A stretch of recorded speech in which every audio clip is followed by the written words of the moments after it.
Welcome to the regular meeting of the Board of Multnomah County Commissioners. We have Commissioner Jayapal is going to be excused at 11:45 today.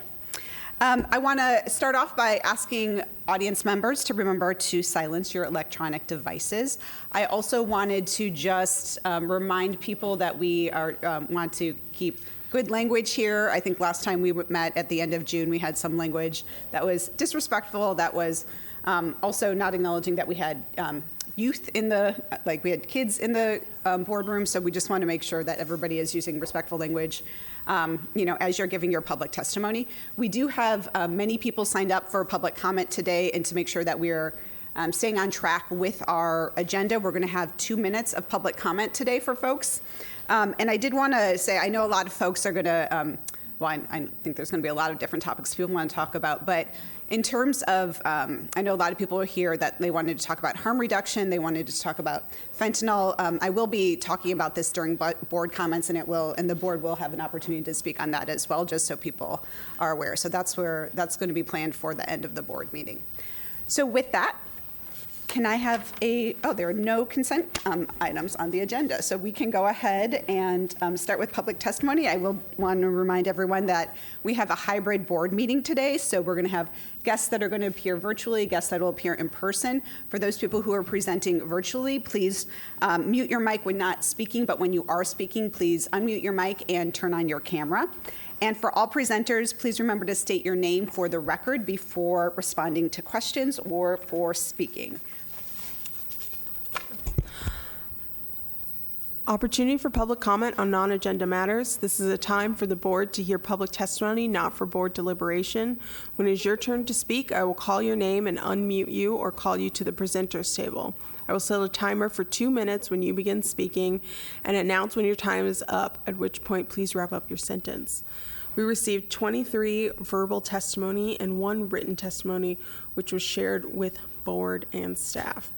I'm going to start with virtual testimony.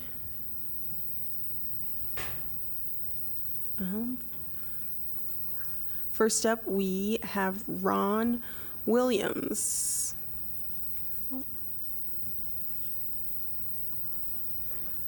Can you hear me, Ron? Sure that that you can see me. I don't have the tool to.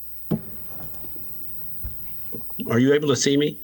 Not yet. Did you turn your camera off or on?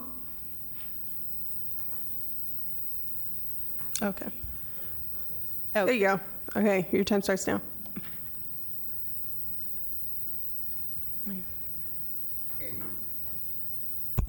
You're muted, Ron. Good morning, Chair Vega Peterson, Multnomah County Board of Commissioners. For the record, my name is Ron Williams. I reside in Portland, Oregon, Multnomah County District 2. I'm a person in long-term recovery.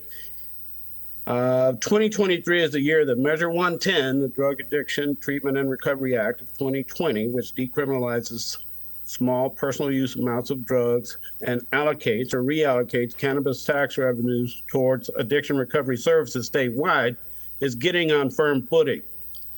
New data has shown a dramatic increase in the number of people receiving addiction services funded by Measure 110.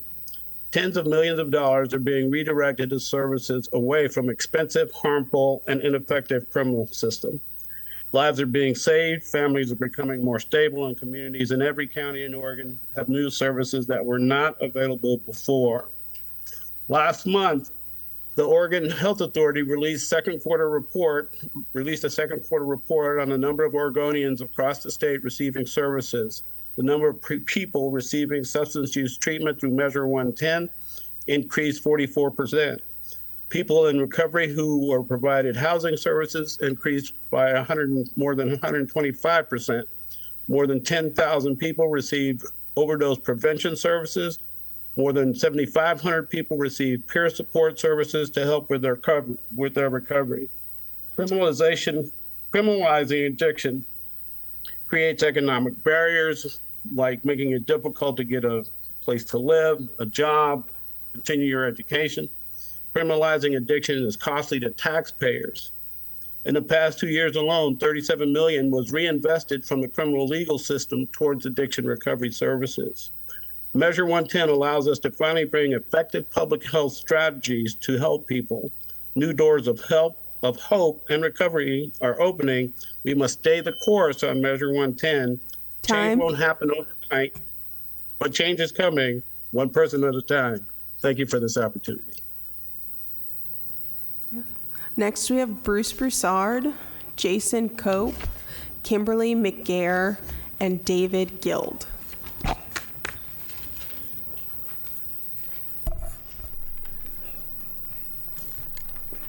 Good morning, Bruce. You can go ahead. Good morning, good morning, Chair and Commissioners. My name is Bruce Broussard. I live in District Number 2 for the county. And in all due respect, I'll just get right down to the point. I only have the 2 minutes aspect of it. But I did see the news yesterday, and it was a very interesting news, and that's why I'm here this morning. And that is that the fentanyl packet, in terms of how to use this stuff, hey, that's not the way. That's not the direction we're doing. As far as I'm concerned, I campaign very heavily on that. We need to cut off these needles too at one point in time. But the fact of the matter is, what I got out of it was a solution. You got $80,000 you allocated to them. Take the $80,000 and put it in the pot. Give it to the sheriff departments because you're going to need those jail beds. Then now you've got a controlled environment with reference to especially those homeless who are really having some tough times. Then you can talk to them about basically getting their issues resolved. But please, we do not want to sign off on the whole idea of giving them this package and aspect of it. So again, I want to thank, in fact, in all due respect, I want to thank the chair for bringing up the issue on the news, and I want to thank Commissioner Marin for basically talking to that other side. And that's why I'm here this morning. My wife had a back surgery, and I didn't have the idea of coming, but I came here this morning because it's very important. We cannot do this. The mayor basically came out and basically said no. We have another piece on, and that is we're not gonna. He's gonna be basically picking up the homeless and this, that, and the other. And all I'm asking is that the county needs to be a part of that whole process. They need to help these folks who are homeless. I'm interested in those homeless Marines that are still out there who didn't see that news. They don't need any help in terms of how to utilize the fentanyl.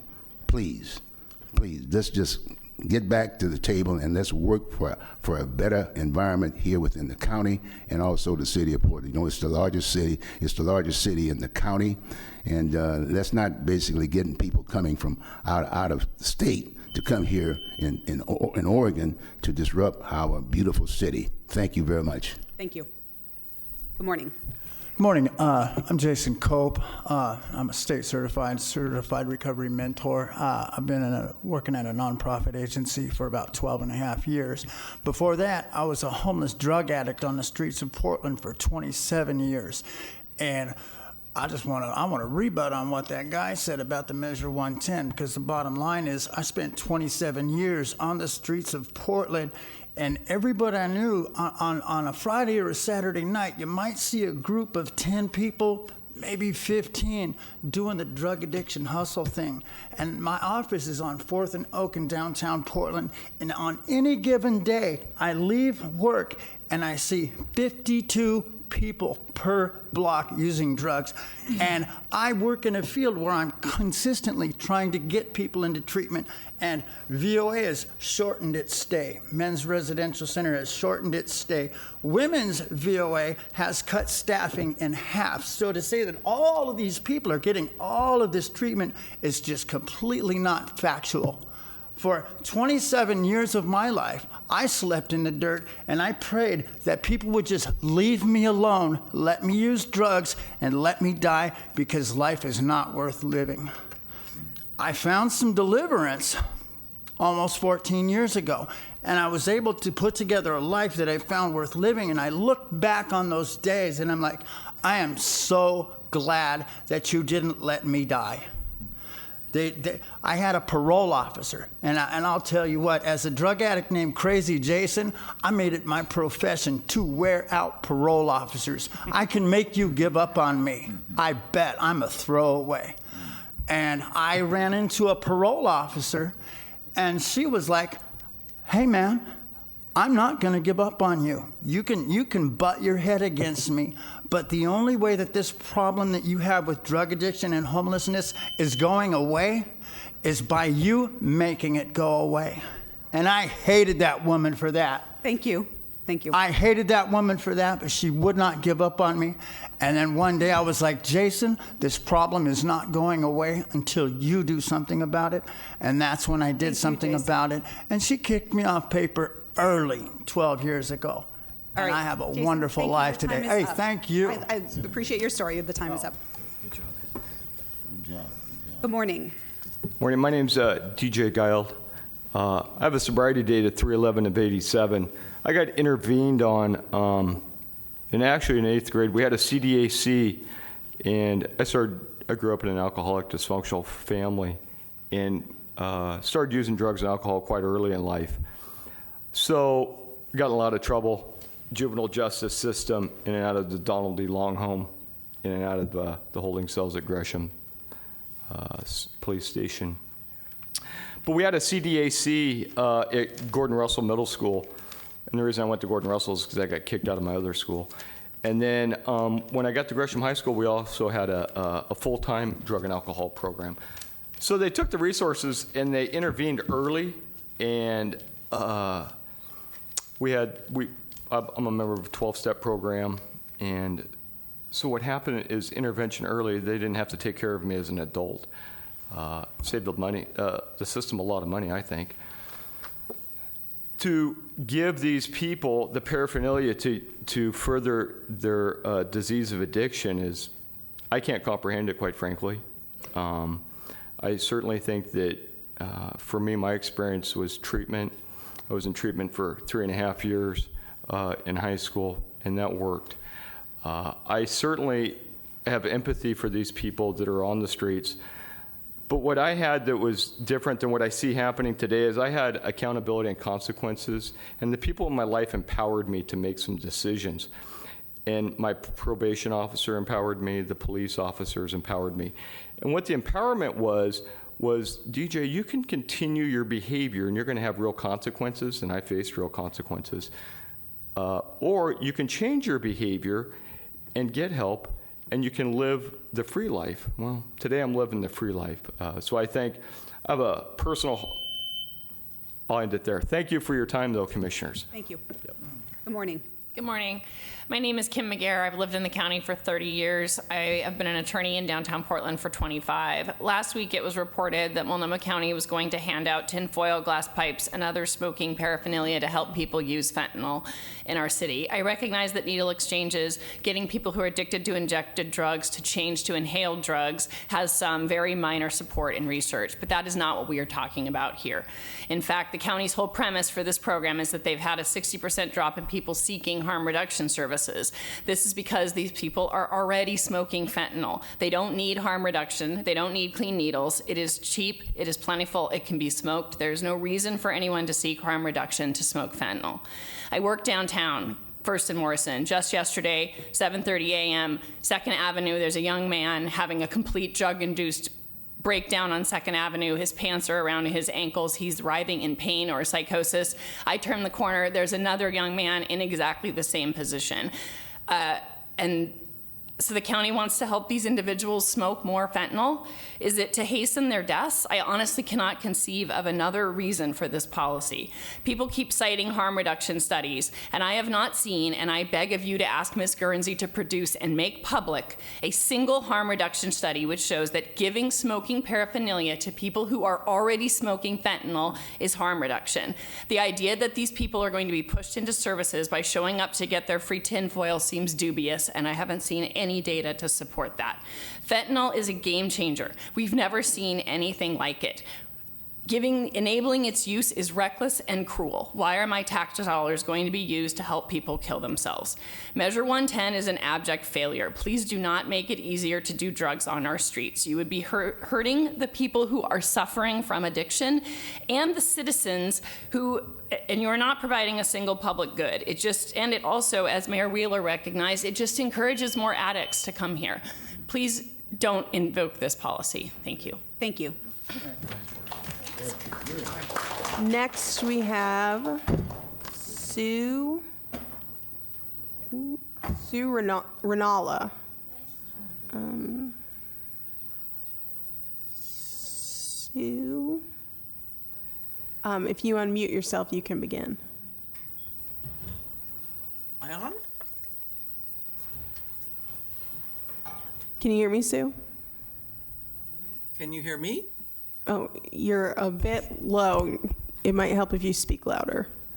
Okay, is that better? Yes. Okay, thank you.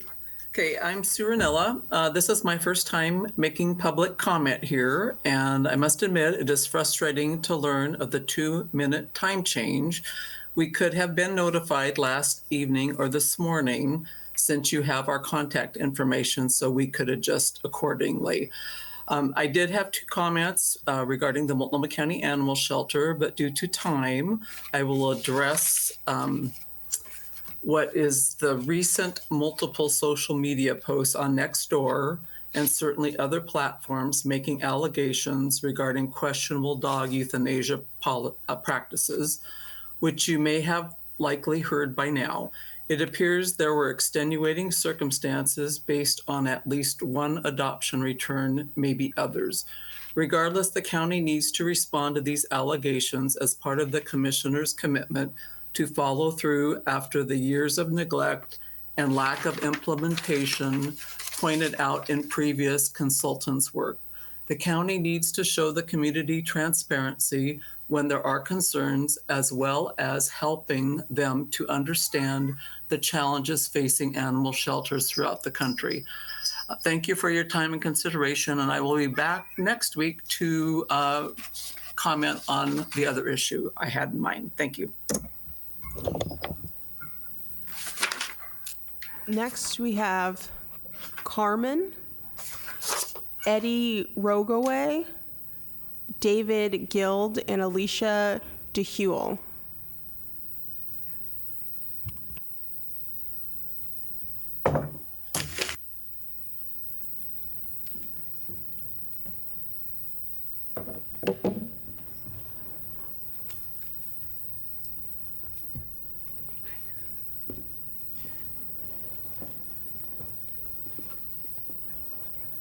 Good morning. You can go ahead and begin. Good morning. My name is Alicia DeLude, and I'm here to talk to you about my daughter and addiction. Roughly 4 years ago, my daughter's addiction came to light after a suicide attempt. I had no idea she was suffering as she hid her use well from her family. Little did I know this would be the start of a nightmare in the fight to keep my daughter alive. I did everything I could to guide her to meetings and treatment options, which worked for a short time. After Measure 110 was passed, her addiction progressed, now incurring criminal charges. I hoped she would face accountability and get the help she needs, as I once did. You see, I have lived experience as a meth addict. I am a 17-year sober and graduate of the STOP program in 2007. At the time, a PCS charge was a felony and came with accountability and consequences. What I see today is sheer insanity to me. To date, my daughter has a total of 19 failure to appears in just Multnomah County alone, with a total of 28 between 3 counties. She would be picked up for outstanding warrants, probation violations, etc., and then be released after 1 a.m. in the middle of downtown Portland with a list of tasks to complete, including searching for a treatment facility, a scheduled court date, and no open shelters for safety. With drug dealers on every corner and nowhere to go, she's expected to remain sober and still continue to check in with the courts. How can one be helped when you set them up for failure instead of success?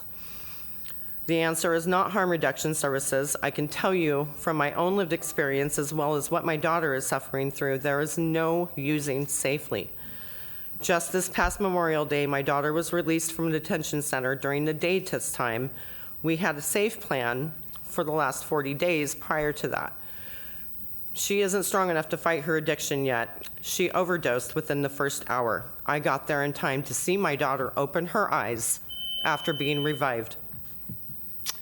Please revise Measure 110. This is not helping anybody. You're killing our children. Thank you. So if you want to, we wanted to keep the public comment pretty calm. So if you want to give somebody like kudos for what they're saying, you can go like this to help keep it silent. Thank you. My name is Edie Rogaway. I've been a court-appointed criminal defense attorney for 22 years in Multnomah County. I represent both individuals in the county and in the federal system who have been charged, all indigent, almost all from underserved communities. I'm not going to read this because I'm just going to talk to you. I have not heard you consult with anybody in the criminal justice system, defense lawyers, prosecutors, pretrial officers, or people who have been through it. And I don't care what experts say. The reality is that virtually no one gets help without being forced to get help of some way and giving them FOIL. My car was stolen a few weeks ago, and it was towed back completely filled with thousands of dollars in stolen property and fentanyl wrappers and fentanyl substance in my car. I don't care what the experts, what experts, who are these experts? Because this is insanity. This is absolute insanity. I have a client who, when he got arrested, was taking 30 milligram fentanyl pills a day. He would have died any day if there had not been a consequence. And he is now in treatment and he is thriving. Jason, who you heard talk, he is my favorite client of all time sponsor. Talk to people in the recovery community. They will tell you what works and what doesn't work. If you've ever been to a 12-step program, accountability and personal responsibility is the #1 theme any sponsor will repeat over and over and over again. Am I right? You're correct. So, I mean, this is contradictory to what I do for a living. I know I should be up here saying to you, make this accessible. But when you work with people, when you get to know people and their humanity every day, when you have clients who die from addiction, from overdoses, I just don't understand how you're not getting this. I don't understand. Please confer with people in the criminal justice system. Thank you. Thank you. Lynn Handlin, Angela Heeb, Angela Todd, and Tim P.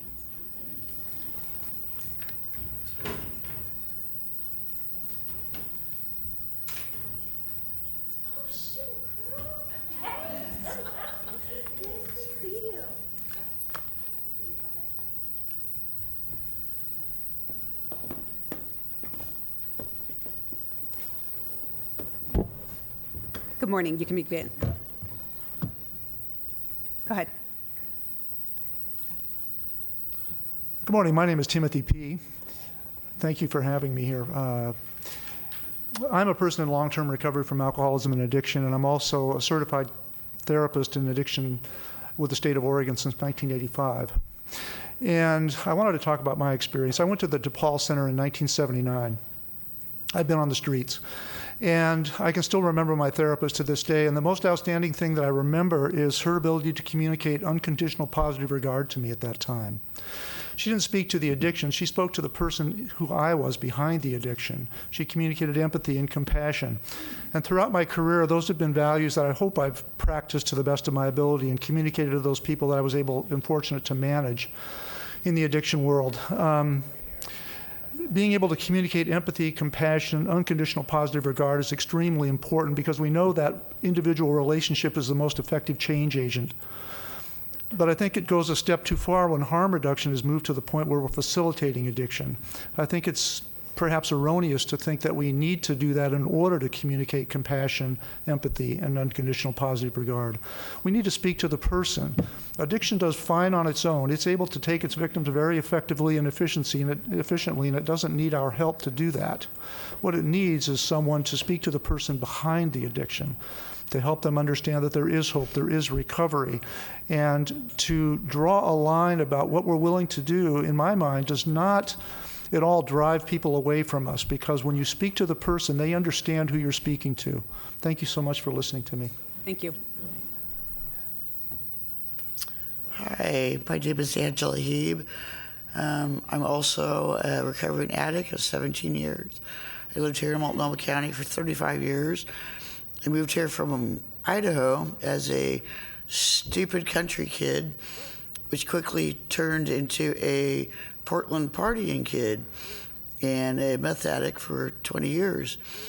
And what kept me out of jail was accountability and the fear of getting caught, losing my kids, losing my job, being a loser, being found out. What's going on today is crazy. I can't believe it. You go downtown, you see the open drug use. I can't even clock into work without seeing 7 drug deals go down on the corner in front of the shop I'm working at. The fire truck showed up by lunchtime to Narcan the tent. There was a fight that broke out. It's crazy out there, and especially being a recovering addict, you're like, why did I even do this all these years? Just to see this town fall in such a drug-induced, crazy town.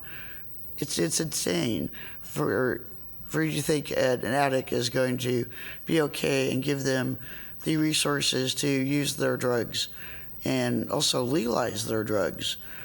They have no sense of accountability. They're just, okay, let's do this. It's not, my niece is the one my sister talked about being on the streets. It's been heartbreaking. I see that tent, I want to freak out. I want to go in there and pull everybody out there, take them under my wing, and say, what is wrong with you? It's not helping anybody. It's heartbreaking just to see this, and they're lost. It's easy to get caught into, and even easier now. Thank you. Thank you. Good morning. Good morning. I'm Angela Todd. I'm from PDX Real. I run several social media platforms with over 100,000 followers in the Portland and Oregon area. I'm here today because I keep thinking that I'm part of the government too, as well as everyone here in the community, and we're trying to talk to you about what's going on in the community and how we feel that the county is currently not being a good neighbor. As a matter of fact, the county is enabling people. I speak with all kinds of people privately and publicly with PDX Real. I'm told from firefighters that they are reviving people multiple times in one shift. Yesterday, someone who works in Old Town helped a woman who was overdosing, gave her basically, if you know about Narcan, gave her just an unbelievable amount of 9 doses, went to go get her clothes because she had wet her pants, and when he came back, she was smoking fentanyl again. We do not need, I could go on, but I only have 2 minutes. We do not need more harm reduction. The idea, Chair, that this is saving lives that you told on the news, and that this is I mean, it's almost laughable. I feel like I'm living in ridiculousness. You're an educated woman, and I would like you to prove to me that you're not trying to prolong this. I also understand that you have instructed your partners here, who you give money to from the county, to come and counter talk to this testimony that we're providing today from people who have lived experience in recovery. That is a conflict of interest, and it is colluding, and it's not okay. And I want you to know, and I know you've seen me grow, and I know we know each other, I want you to know that we will exercise all options for this to stop, which will include recalling you. Thank you.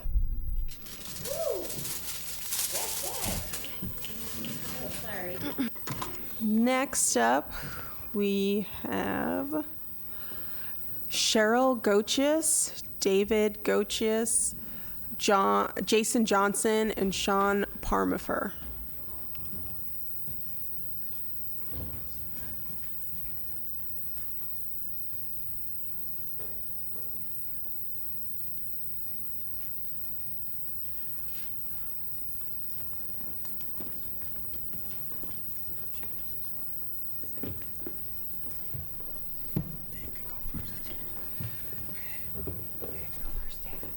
Good morning. You can begin.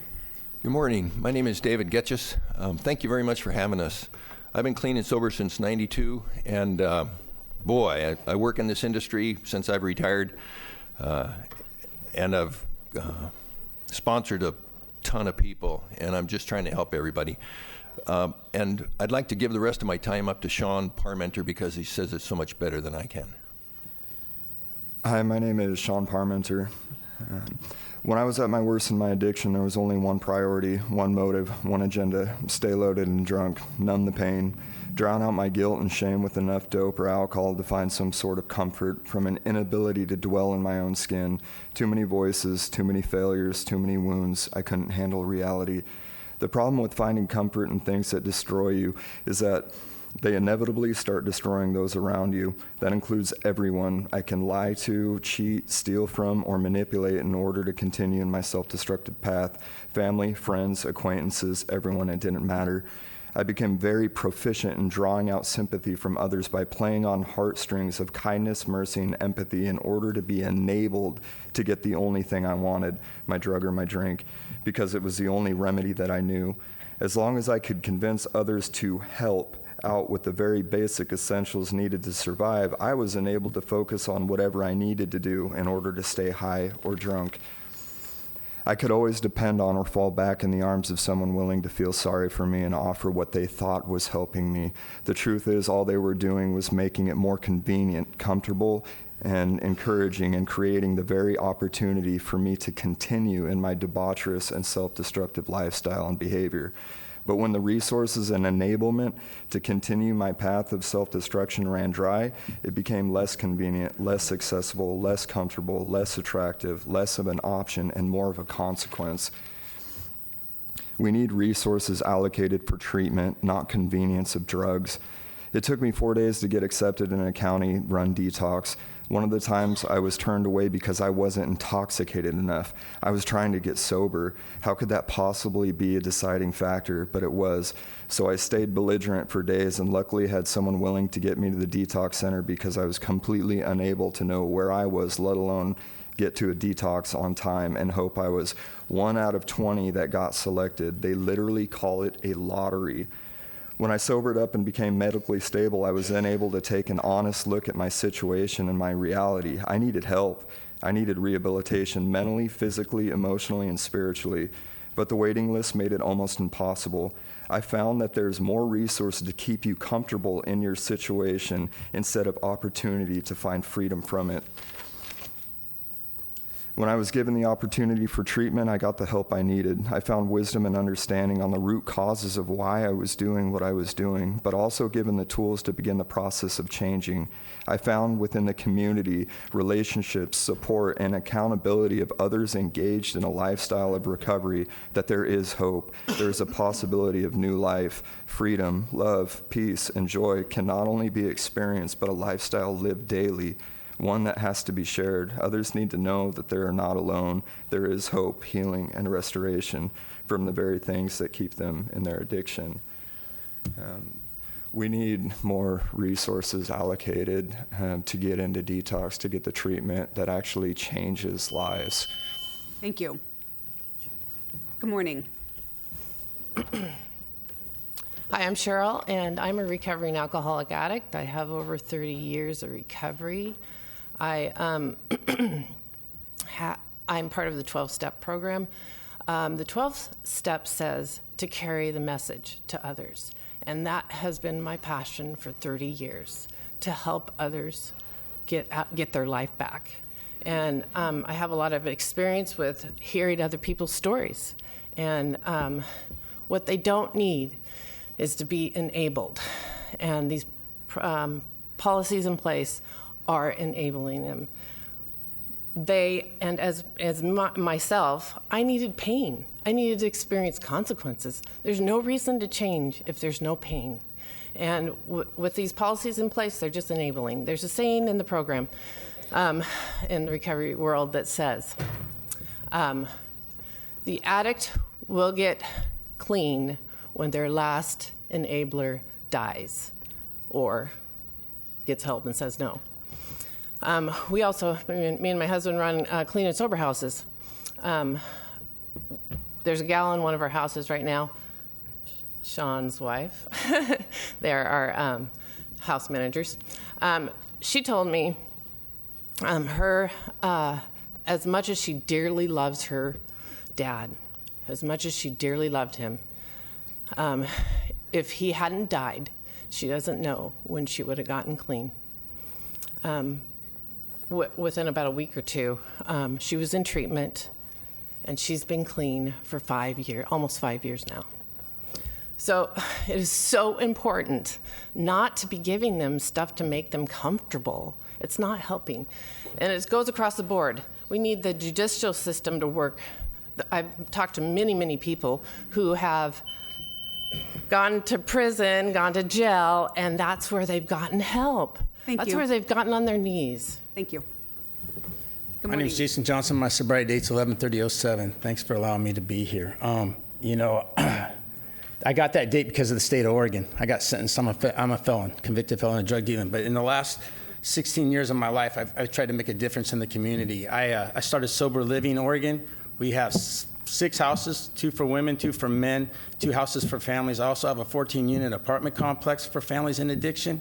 And I co-founder of Sober Living Oregon Recovery Center. It's on 122nd and Sunnyside for outpatient and mental health. I haven't seen a dime from 110, nor do I need to. I voted for 110 because I want to think outside the box, right? I get that. But I believe giving the kids the tools to use fentanyl nowadays is killing them, right? Everything I'm trying to do to make a difference, if you're giving them the tools to do that, I'm already fighting the drug dealer and the addiction. Us supplying the material and the tools to do that addiction, they're dying. I've had 7 kids die in the last year with over 6 months of sobriety, went back out, started smoking fentanyl.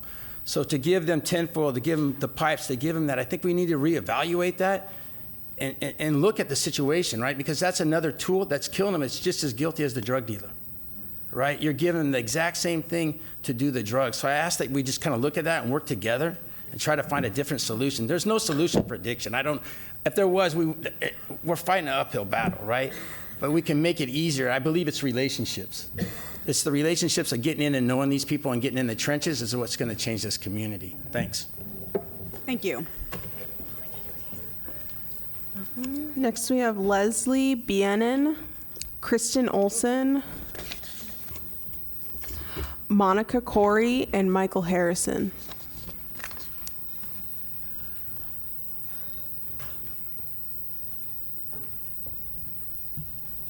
Good morning. You can begin. Hi, thank you. My name is Leslie Bienin, and first I want to thank all the people who have recovered from addiction for being here. It is just so powerful to hear what they have to say, and the parents of people whose children are still struggling, so thank you for making the time. I'm here to urge the county not to adopt, under the guise of harm reduction policies that encourage use of fentanyl and meth and actively encourage users to come to Portland. Not only that, but these policies may lower the barrier for new users, thus creating more users rather than making current users safe. I am fully versed in harm reduction, and I've spent the past 8 years at the School of Public Health and 15 years before that in health services research. And now I'm back in health services. And Edie asked where are the experts. I am a public health expert who is completely against this policy. The number of users on our streets is not due to the pandemic or stress. This is made obvious when you go to other cities, liberal cities like Boston and Austin, where you can walk downtown without a gauntlet of naked people screaming and dancing around. The number of people in Portland doing this conduct is a direct result of Multnomah County policies, what Mingus Maps referred to as the ideology that got us here. It's time for the county to pivot. And I don't believe there's research showing that lowering the barriers to use of these drugs is helping anyone. I would like to see it if there is. Thank you. Thank you. Good morning. Good morning, Chair Vega Peterson and Commissioners. Thank you for hearing us today. My name is Kristen Olson. I've been a lawyer in Portland for 20 years, and I'm a founding member of a coalition called North America Recovers, which consists of people like me with addicted family members, formerly homeless addicts in recovery, and policymakers like Dr. Kevin Sabet, who served 3 presidents in the White House in the Office of National Drug Control Policy, and most recently serving President Obama. Most importantly, my little sister is a homeless opioid addict. I talked to Dr. Sabet this morning in preparation for my testimony today, and he said it's not surprising that the county hasn't produced data to support the idea that straws and foil will assist and decrease the death of fentanyl users. In fact, as he pointed out, Multnomah County has pursued harm reduction for years with disastrous results. We've got increasing overdose deaths, and there are more and more every day, as Dr. Myron can tell tell you, since she does street medicine. As Dr. Myron can also tell you, just doesn't exist any data about handing foil and straws to fentanyl users, because now fentanyl has infiltrated the drug supply, as all the commissioners must know, since it's in the news almost every day, and it is in all drugs. What is very sad to me is the idea that my little sister, who's been addicted to drugs for decades, will be handed needles and foil by the county and straws, and not directed to detox, and that the county is spending its money on things like drug paraphernalia instead of building out detox and rehab centers like Fora Health and Hooper.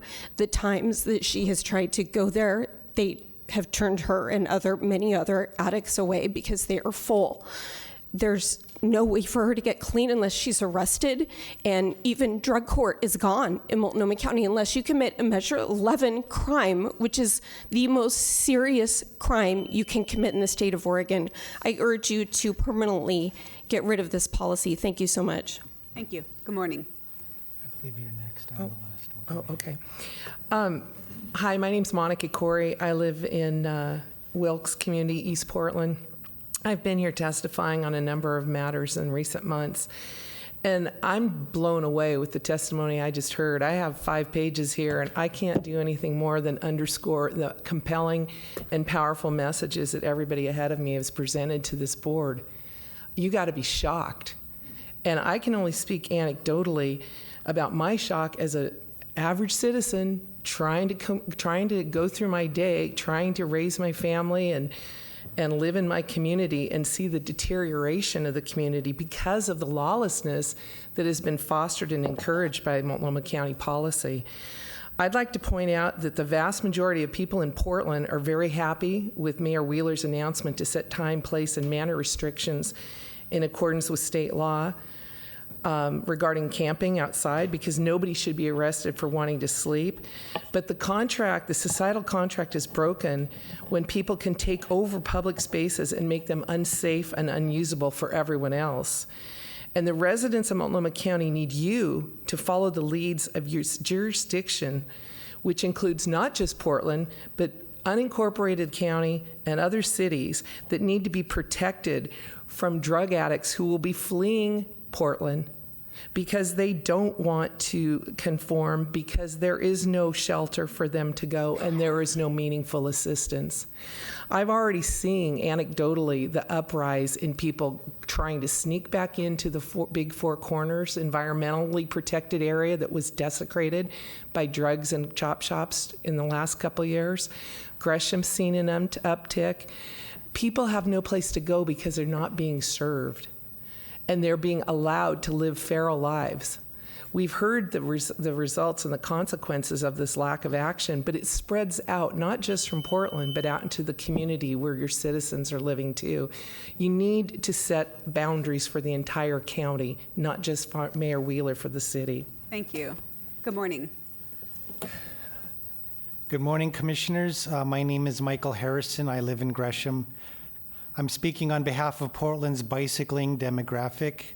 The e-bike industry is growing. It's projected to reach $118 billion by 2030, according to Allied Market Research. We are only going to see more e-bikes and bicycles, happily, on our streets here in Portland. Although I appreciate the minimal bicycle infrastructure we have, we really need to look into elevated bicycle infrastructure for Portland. Elevated meaning physically placed above the ground or conventional car traffic grid. I have an unofficial signed petition with 500 signatures I've collected that I'm delivering in support of a bicycle skyway system. These signatures were collected at the PSU Farmers Market last summer. Generally speaking, the public seems to like the idea of elevated bicycle infrastructure. Similar infrastructure already exists elsewhere around the world. There's a lot we can do to research this kind of infrastructure. I am a bicycle activist myself, but I would like to see the county request a preliminary study in conjunction with an engineering firm, or discuss this with the Portland City Council or PBOP. There are a few locations in Portland that can use this kind of infrastructure. It can have off-ramps leading to schools, universities, shopping centers, and corporate work locations, as well as to multiple public parks and residential areas. As bicyclists, we don't waste money on gas or car insurance, and the Bicycle Skyway system helps promote that. As Americans, we waste about $5,000 per year on gas. I've already contacted ODOT staff and representatives in the state legislature concerning this. If you have any questions, there is more information in this signed petition and packet I'm delivering to you. Thank you for your time. Thank you, and you can give the petition to the board clerk. Next, we have Mitchell Bailey, Bridge Crane Johnson, or Charles Bridge Crane Johnson. Thank you. Not willing to be raped again in Portland, and lightning.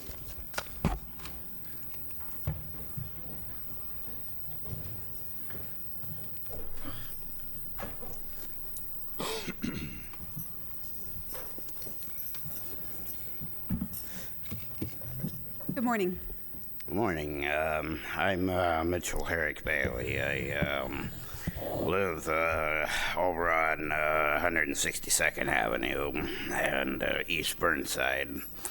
I moved from the Gateway Terrace at the time when I had the controversy about where the Elks used to be there at 99th Avenue and Irving and 102nd Avenue and Pacific. Because other than that, it's already down to the Oregon legislature to make it law for any place scaled for development is going to have to go on through and take effect. That the areas that are scaled for development, then the property owners are going to be punished for living where they live around an undeveloped land. Because right now, the city of Portland doesn't seem to want to do anything about it. I've testified about it numerous times, and it's not so much the shelter lists at this time, but it's like the lack of saying that, okay, the Gateway Business Association said they had the money for, the city had the money for it, and that was either Steve Novick or Amanda Fritz went on through, committed fraud or embezzled money. At the time, they didn't happen to tell these other property owners that they scrapped the project. And then they had the Elks go on through and catch fire as well, the old Elks building there. And it's like, this has already gone too far, and I have sympathy for you, Jessica Vega Peterson, on the part of your car getting stolen. So talk to Alyssa Goover. I know it's a different one at this time, but it's that same number, to get the Oregon legislature to get tough with these property owners and developers to go on through and at least do what they're supposed to do. Because it's like, why don't we see the cranes go up? Thank you. Good morning. Good morning. My name is Leah Mays. I'm a resident of Old Town Chinatown. A man broke into my apartment and snatched me off of my couch, dragged me into my room after choking me unconscious while my 2 children were asleep on the floor. I awoke in my room, raped, naked from the waist down, covered in urine and my eyes bloody. I'm telling you this because I want you to understand that strangers breaking into our homes and violently raping women in Portland is a reality. My connection to this is I am again asking for the city to dismantle the illegal unsanctioned camp around the Steel Bridge. It's the city's storage container that this camp is developed around. It has gotten bigger. We have been complaining about it and reporting it for over 2.5 years. Men from this camp are following women home. It is not just me. It is elderly women in my complex. There are over 1,000 people that live between the Broadway Bridge and the Steel Bridge. We are in danger. An elderly couple was beaten on our property and the wife's nose was broken by a man who lives in this camp.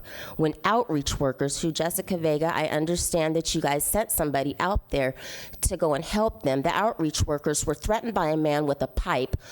Then he set fire to the camp. Then he had a standoff with the police. And then they found out that this man was on bail for first-degree penetration rape. I'm tired of being told that I'm going to get face-effed I'm going to be made to show my PUSSY and any of the other horrible things that I have to listen to on a regular basis just because I want to use the public transportation in my neighborhood. We cannot access it safely. It is too dangerous, and now this camp has become the backdrop for the news and other organizations to use as their platform for we're trying to help. Tear this camp down. We need it dismantled now. We need to be able to access the public transportation. I'm disabled and I can't get to public transportation. Thank you. Good morning. Is it? My name is Charles Bridgecrane Johnson, and in ways it is there's some good aspect to this morning. We're not really talking exactly about why we're doing what we're doing. We haven't really acknowledged. Probably, a few weeks ago, it was discussed here as the young woman from PDX Rio would tell us, we're all the government, and we're killing people. In the span of just a few days, 8 people died from overdose, and the part of our response that's getting the most attention is maybe only $80,000 worth of aluminum foil packets and some glass straws. I think it was Sean Palmentieri who talked a minute ago about some things, and I can't remember the exact phrasing but we're not, harm reduction and caring about a person's quality of life seem to be very different now, because we know that, as other people have mentioned, people are consistently, every day, turned away from what they need. Inpatient recovery. At the beginning of this talk, we heard the video testimony from Mr. Ron Williams that maybe over 100% increase in the housing that has become available to addicts. What we need with that number is relapse information. There's been a lot of talk about enabling, and so when we have a limited supply, when we have a Vispidap, what we're saying is, okay, guy who's doing a lot of 130 milligram pills, maybe melted down onto foil, you qualify, we're gonna put you ahead of the line that's only doing 60. That's the real world we've built here in Portland. And something needs to change very quickly. VOA's stay is reduced. Anyway, thank you. Arm wrestle with the governor, get more money, create more inpatient treatment, and track how it's succeeding. Thank you.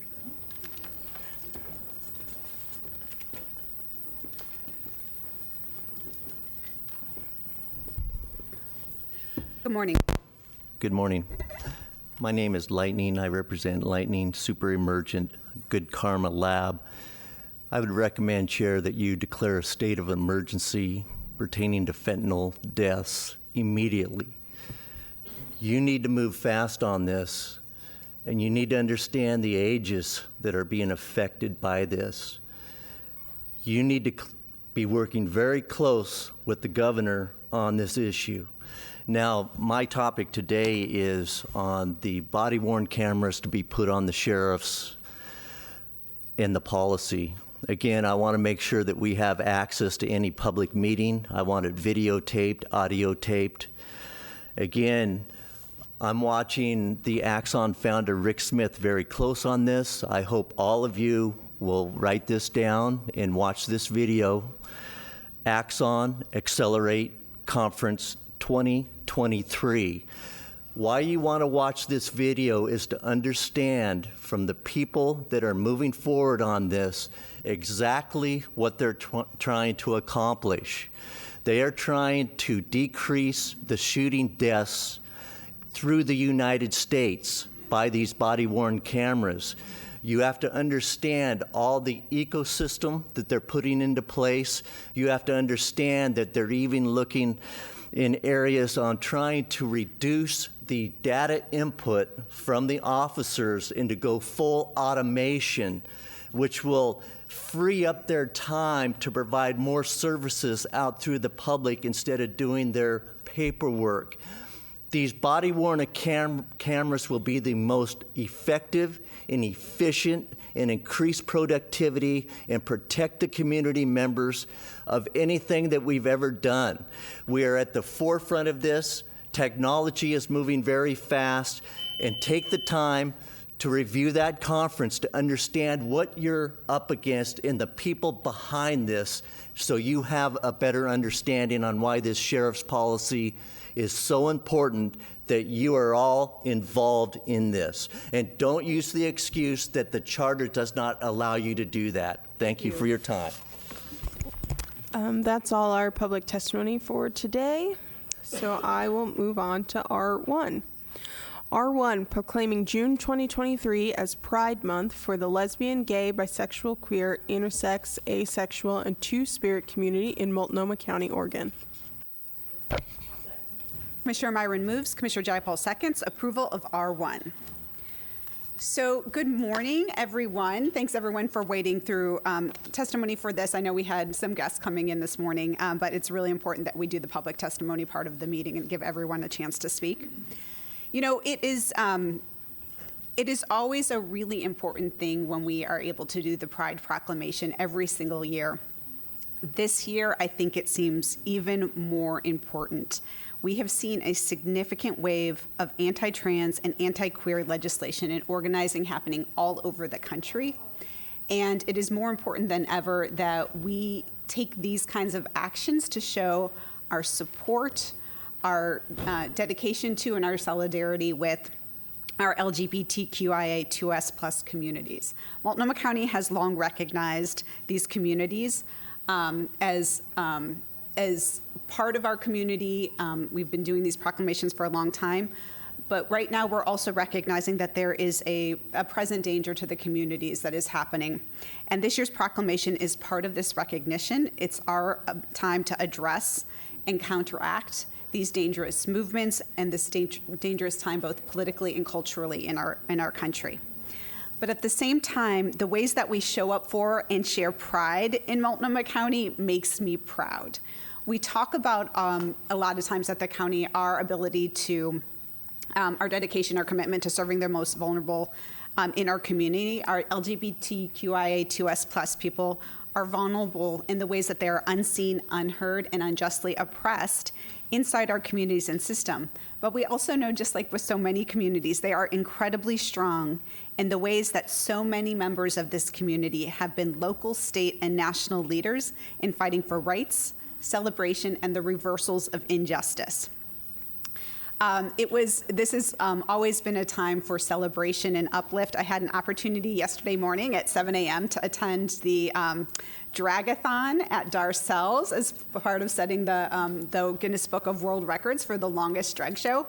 They beat the 36-hour limit, and they went all the way to 48 hours. It was an incredibly joyous time to celebrate our community, to come together and really make a stand in a meaningful and fun way to say that what we're doing and what we're standing for here in Portland and Multnomah County is going against the actions that we're seeing in other parts of the country.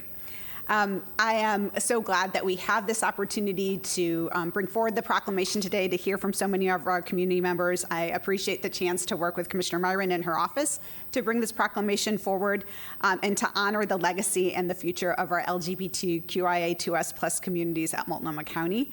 I want to say a special thank you to the staff that worked on this in Commissioner Myron's office, Christina, Abby, and Ruby in my office, the entire Office of Diversity, Equity, and Inclusion, as well as our PRISM and QTPOC employee resource groups, which includes over 300 Multnomah County employees who participate in these groups, for all of the work that went into bringing together today's program. And I'm so glad we have so many people here to help us celebrate today. I'm looking forward to the presentations and the dialogue today, and this chance to continue to come together as a community, celebrate our milestones, and make sure that we are showing the solidarity for the continued work and activism that needs to happen. I did want to let folks know that after the end of today's board meeting, we do have refreshments in the back room for folks, so don't leave before that happens. With that, I will turn it over to Commissioner Myron. Thank you so much, Chair, and thank you for for those comments and for partnering and sponsoring this proclamation. I am really excited about this agenda item today. I know it is something we do every year, and it never gets old. You know, it's so important to continue to elevate and celebrate the role of our LGBTQIA plus members of our community, for celebrating the many intersectional identities that they hold. And I'll have some comments toward the end, but right now I want to get going on the proclamation itself. And so I do look forward to my office's ongoing partnership with PRISM and QTPOC. And I also just want to quickly introduce our newest member of our staff, my team staff, Shelley Ashford. No pressure, Shelley, who will be introducing, who will be speaking today on our panel, and has been so dedicated to serving our community. And I'm excited will be serving community further as a member of my team. So with that, I will turn it over to you, Shelley.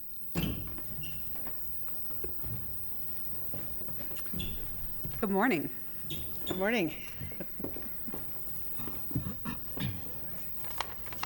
I'm honored to share my experience as a member of the employee resource groups PRISM and Queer Trans People of Color.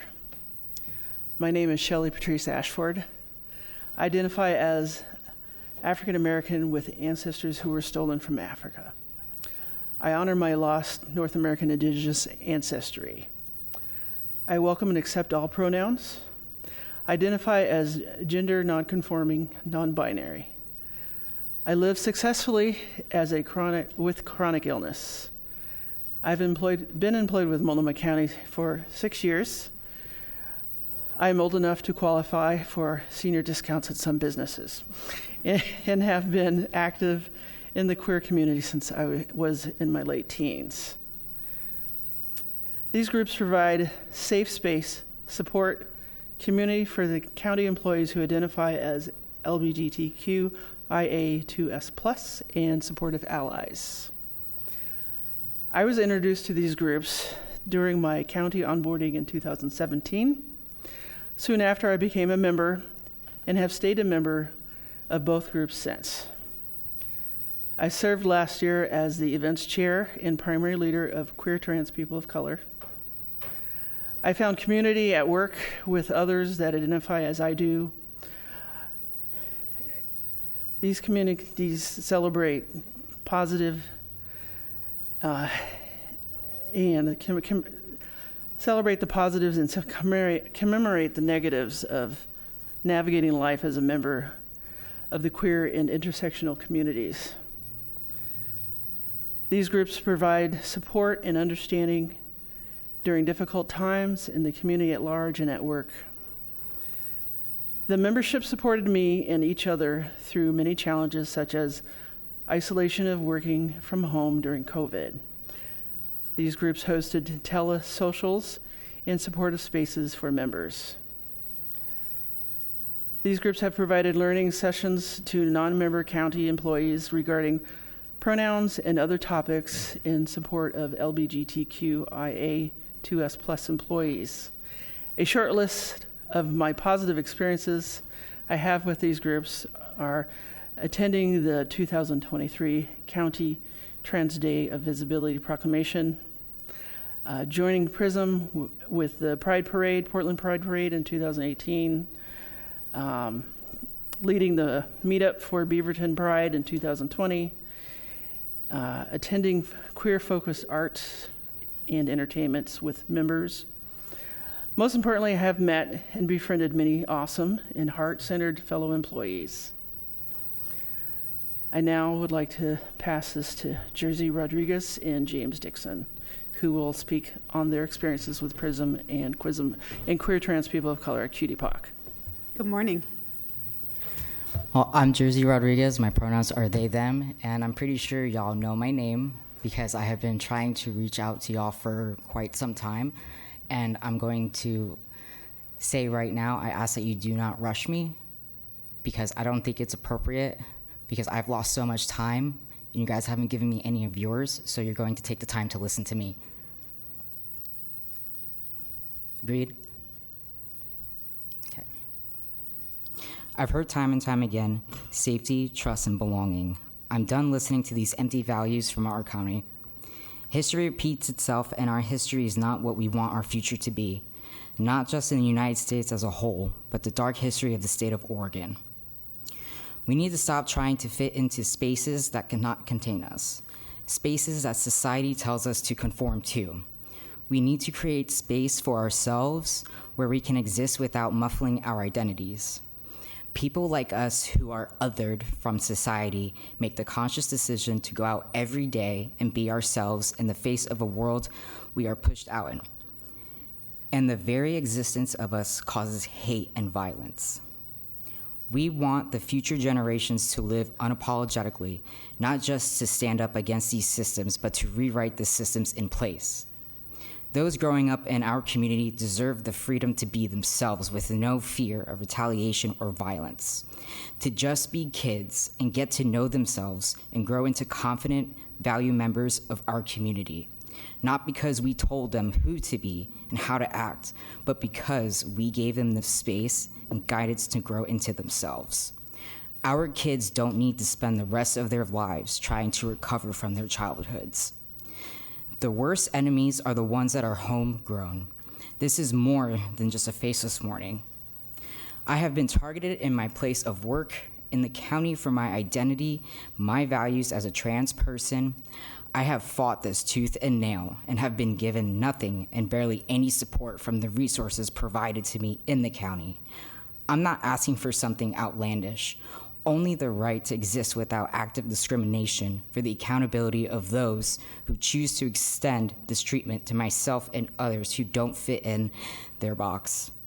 Accountability for the failings of the system at fault. I submitted endless pages of evidence of this discrimination and harassment to the investigation that was supposedly to help me. I believe this investigation was not about helping me, but helping protect their own image.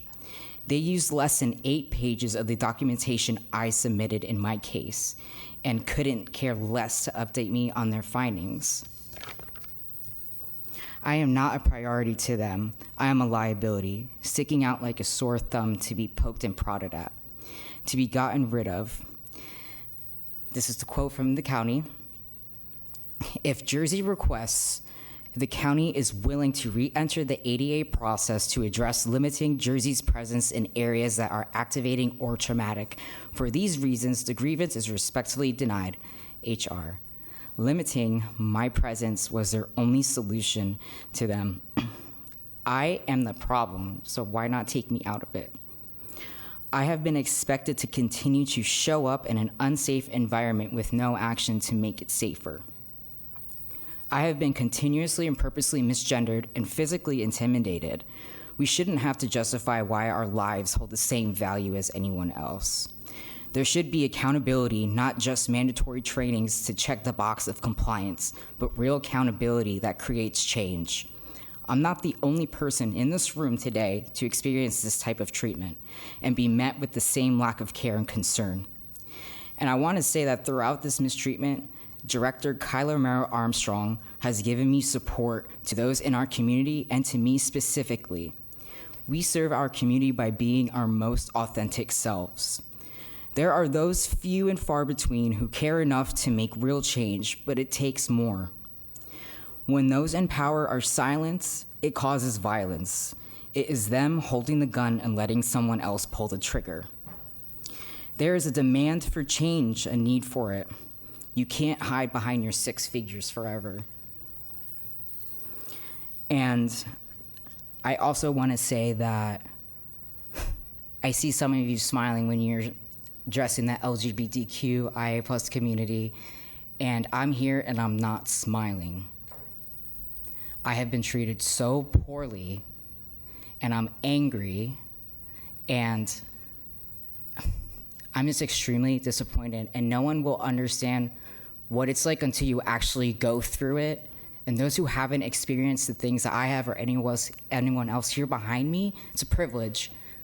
And I also would like to share, when the county said limiting my presence in traumatic triggering areas, I went to use the male identifying staff restroom. There was a man who was finishing up. He was drying his hands. We made eye contact. When I went to use the only stall, as I closed it, he started shouting at me. And I exited the stall, and I asked him, "Can I help you?" And he knew that he messed up because he was stumbling over his words. He didn't know what to do, and he just huffed at me and said, "You just look really young." I said, "Okay, thanks," and I left. So now when I go to the bathroom, I have to be quick and be strategic. It's a basic human need. So again, it's a privilege that you guys don't have to experience that. So if you guys ever like to talk more about this in depth, please feel free to reach out to me, because I haven't gotten a response at all. And I'm tired of trying to prove to you guys that my life matters, everyone's lives matter. So thank you.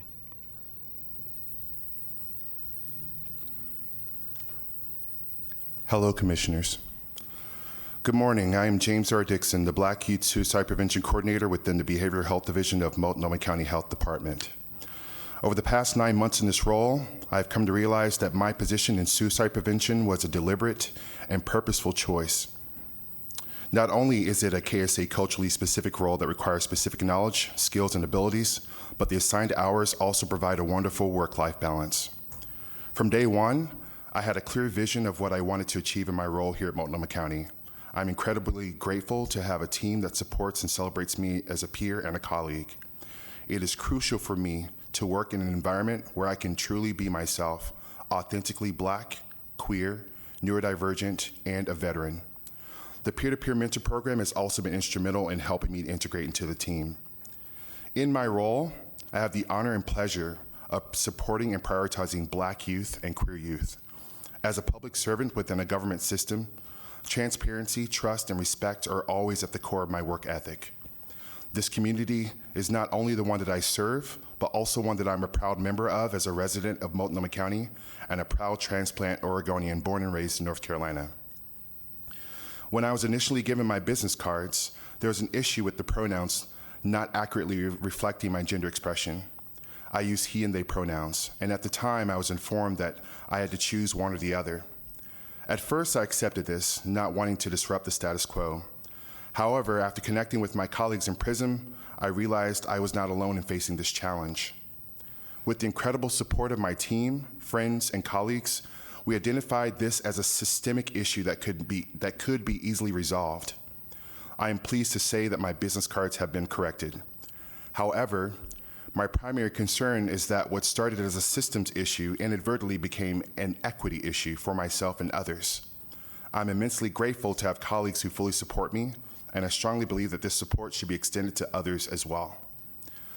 It is undeniable that systems, even with good intentions, can sometimes cause harm. Drawing from my personal experiences, I can attest that these systems often work against the social determinants of health for Black and Indigenous people of color, as well as the LGBTQ2IA+ community. This issue extends beyond Multnomah County and is prevalent across the state of Oregon and the entire country.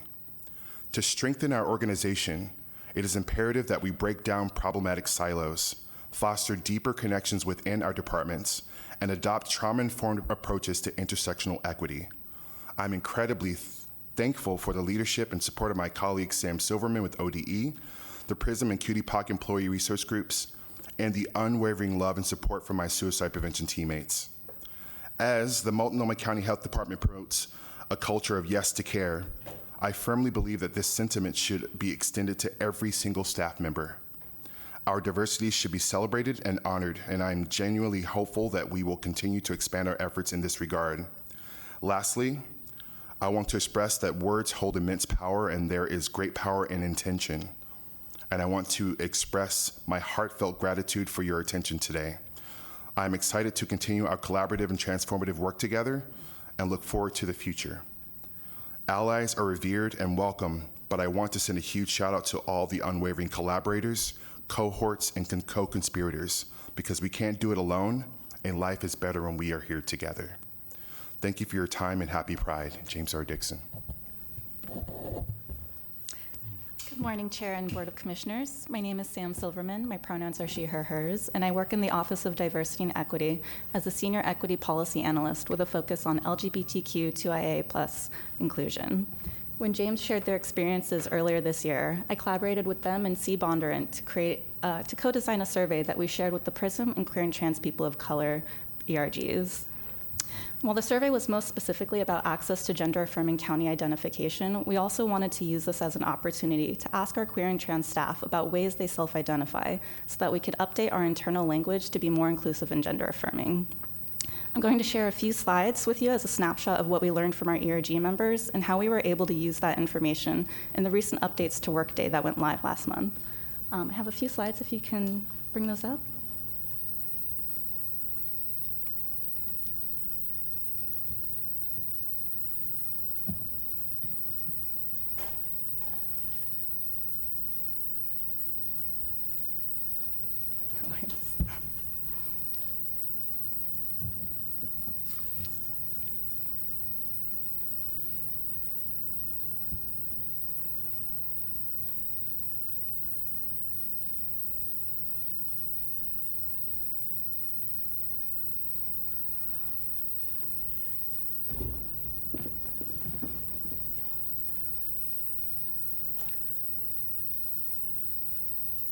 Awesome, thank you. So I like to start this presentation with a look at our race ethnicity data. As you can see, most of our survey respondents identify as white. We have a wide array of queer and trans staff across all other racial categories. It is critical that we elevate our queer and trans people of color that are experiencing intersectional forms of oppression in Multnomah County. Next slide, please.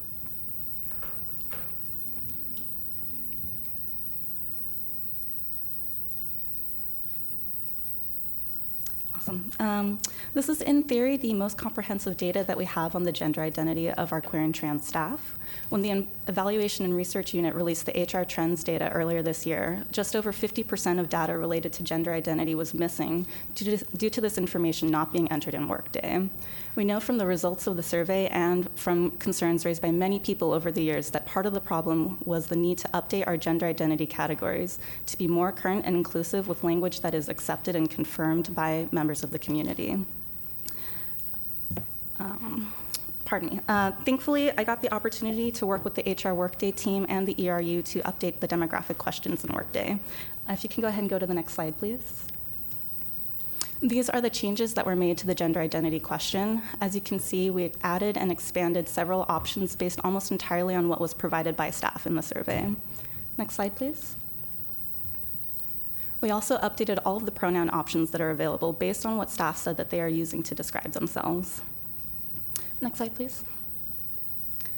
It has been such an immense honor for me to work alongside my community to move these things incrementally forward, but we know that these are very small steps. During a time of violent attacks on trans rights across the country, it is critical that we use our power and privilege to build communities that are safer for our trans neighbors to thrive. As we move through the renewal of our Workforce Equity Strategic Plan, I'll continue to collaborate with our LGBTQ+ staff on incorporating gender justice into the next 5 years of our county's equity plan. I want to thank our amazing ERG leaders for giving me this opportunity to speak, and I'm going to be passing it to Seth Johnstone from Basic Rights Oregon, who will have more to share about the climate of LGBTQ+ rights across the country. Thank you. Thank you.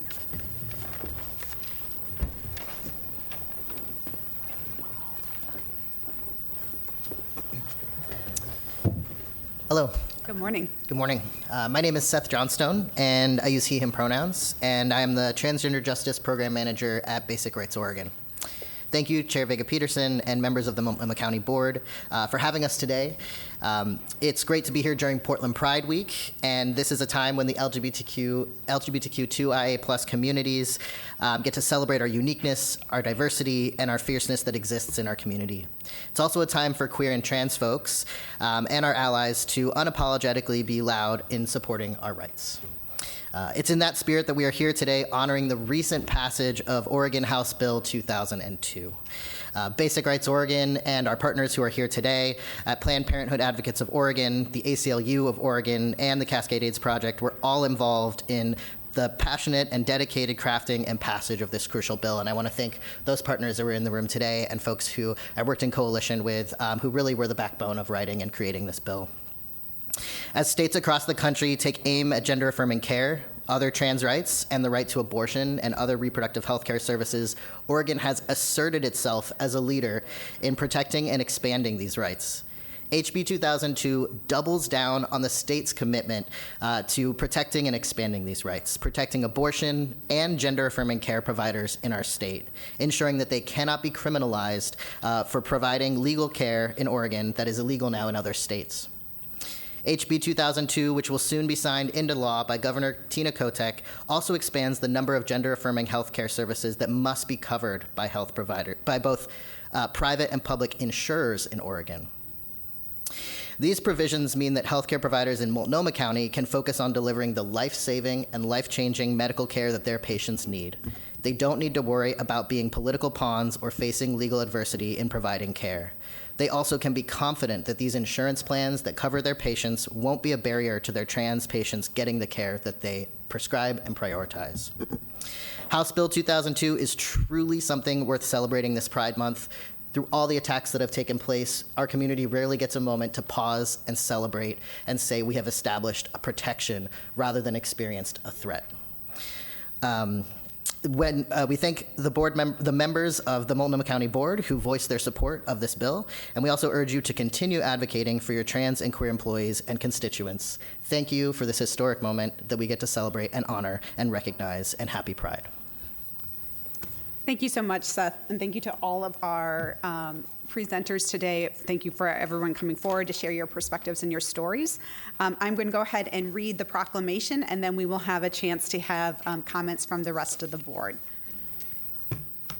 Proclaiming June 2023 as Pride Month for the lesbian, gay, bisexual, transgender, queer, intersex, asexual, and two-spirit community in Multnomah County, Oregon.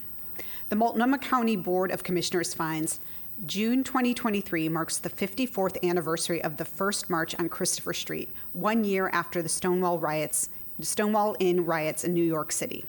The Stonewall riots were a set of demonstrations led by Marsha P. Johnson, Sylvia Rivera, Stormy DeLavery, and other revolutionary activists in response to state-sanctioned violence against the LGBTQIA2S+ community through individual and collective action. Political action is integral to the recognition of Pride. The Cooper Donuts riot, Whitehall Street Induction Center protest, Compton's cafeteria riots, and more as acts of resistance that preceded the Stonewall riots are also attributed to the birth of the LGBTQIA2S+ movement.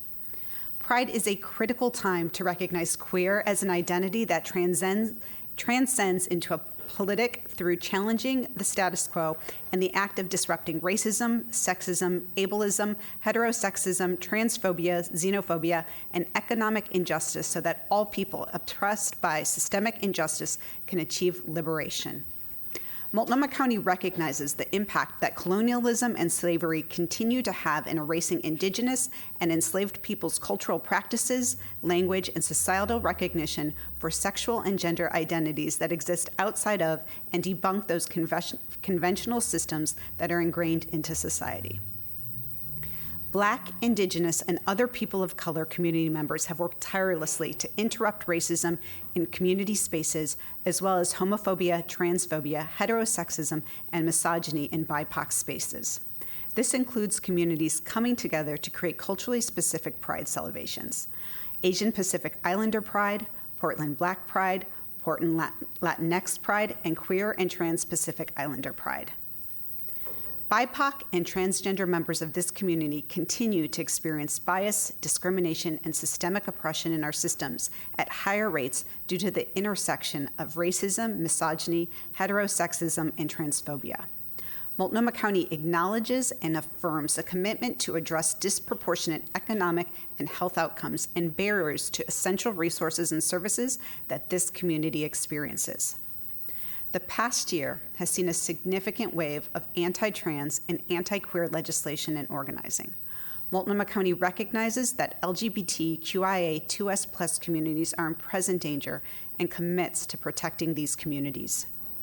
Regardless of the backlash against human rights, Multnomah County remains committed to deconstructing institutional racism, transphobia, and heterosexism by supporting culturally specific and community-led organizations, programs, initiatives, and services. Multnomah County's Office of Diversity and Equity sponsors PRISM and Queer and Trans People of Color, 2 employee resource groups that serve over 300 members. These spaces are vital to foster safety, trust, and belonging for their memberships. Multnomah County acknowledges and affirms that our employees are also community members. Community needs are also workplace needs and cannot be separated from each other. The Multnomah County Board of Commissioners proclaims June 2023 as Pride Month for the LGBTQIA2S+ community in Multnomah County, Oregon, and with this proclamation affirms commitment to supporting the rights, inclusion, and the liberation through justice for all, regardless of sexual identity or gender identity. Adopted this July 13th, 2023. All right, and with that, we will go to the board for comments, and we'll start with Commissioner Myron. Thank you. This is going to just be a bunch of sort of thank yous interspersed with some comments and thoughts. And I want to start by thanking the people who spoke to us today so powerfully. First, Shelley, I want to thank you for sharing with us your story, and it was extremely powerful, and you have dedicated so many hours of your time to just showing up, to supporting PRISM and QTPOC, and just being active in the community. You know, I think of that movie, what is it, Everywhere, Everything, All at Once, whatever that is, and that I think of you, and I am so grateful to have you in my office, and I look forward to getting to know even more about you. Jersey, there you are. Wow.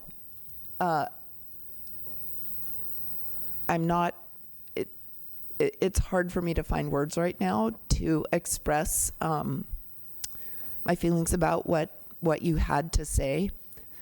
Beyond my gratitude, beyond my saying that I can't imagine the kind of courage it took to come up and actually say that, what you said to all of us here, and how much I appreciate that. I look forward to having the opportunity to talk to you directly and hear more, learn more about your experiences, and find out more what we as a board, what I as a human can do. But I just want to say thank you. Are you actually going to follow up with me? Or? I'm going to do it right now. Yes. We have Christina's right here. Let's set up the meeting literally before we leave this room. Okay. I wrote down so many of the things you said, actually, because they're amazing. James, I just love, where did you go? Where is everyone? I love what you do. I love the work you engage in, what you had to say here. And I appreciated your speaking to the many identities that you hold, that you bring to the work, and that you use to inform us in how we can be better. We, the county, can continue to improve, because when you say diversity should be celebrated and honored, I could not agree more. And the kind of hope that you hold, and I share that hope. And thank you. And I did write down, it's life, we can't do it alone. Life is better when we are here. We're doing it here together, and it's a good one. Sam, I feel like I'm in some Sam. There's so much that you have accomplished, and so much I have learned already from you, and I appreciate really the work that now that you are dedicated to around gender justice that I know will be transformative at the county. I could not be more confident, and I think, as you know, it hits me very close to home. I'm the mom of 2 queer trans youth, and you know, I want for our entire community, our family of the county, to have the true safety, trust, and belonging that that they and we all deserve. And thank you, Maya, as well, for just all the connection and the work you're doing to elevate here.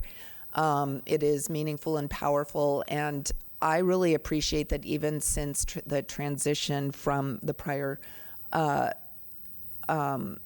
chair and how engagement sort of happened or didn't happen, that there is breaking through of that, and opportunities for honest communication.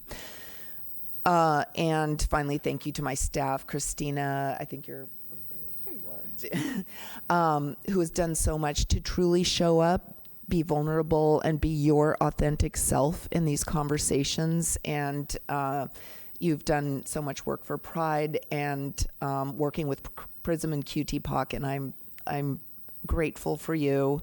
Shelley again, Tabitha from my office, who is no longer here, but is, I know, here in spirit, just like celebrating and thinking and feeling, but is now off to law school somewhere, and American University.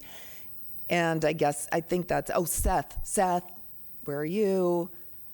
Awesome, elevating HB 2002, like that is so, it's so important. And what you said about, you know, the advocacy for transgender justice and all the work that you've done leading up to this, and then the expression, what did you say? I can't find it in my notes. I like write down these things and I can't find them, but celebrating that we established a protection rather than experienced a threat.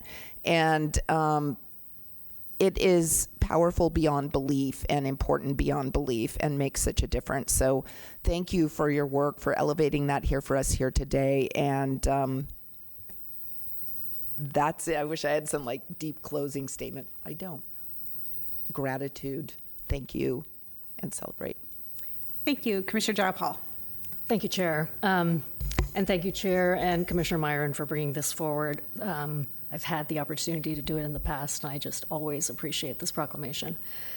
Thank you, everybody who's worked so hard to put it together, Christina, members of the Chair's staff, and especially the people who came to testify today. Shelley, we have not had a chance to meet and talk. I really look forward to doing that. Jersey, thank you for being here. Thank you for sharing your story. I will reach out and follow up. James, thank you so much for your testimony. Sam, Commissioner Myron first, so now I know where everyone is located. I have the advantage here. Seth, thank you for being here as well. You know, I had prepared remarks, but I think I'm going to set them aside for the moment. These proclamations are simultaneously hard and important, and I know that the ERGs, QT-POC, have had a conversation about the extent to which they want to engage in a proclamation process, because it can feel performative. And, you know, I understand that. And I guess what I would like to say to you all, I hope you will continue to engage in the process. I hope you will continue to come and talk to us and share your stories. We are all here because we believe change is possible. And I believe change is possible. I wouldn't be here if I didn't, despite really heavy mornings. Today was a heavy morning. But we show up every day, all of you show up every day, because we believe change is possible. And it's not possible if we don't talk to each other. And it's not possible if we don't hear from you. We are isolated on the 6th floor. I think we all know that.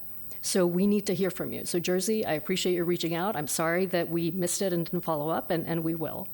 But I think that's my overall message today about this proclamation, that it is really important, and this is so important right now when everything we see around the country is discouraging and dispiriting and dangerous.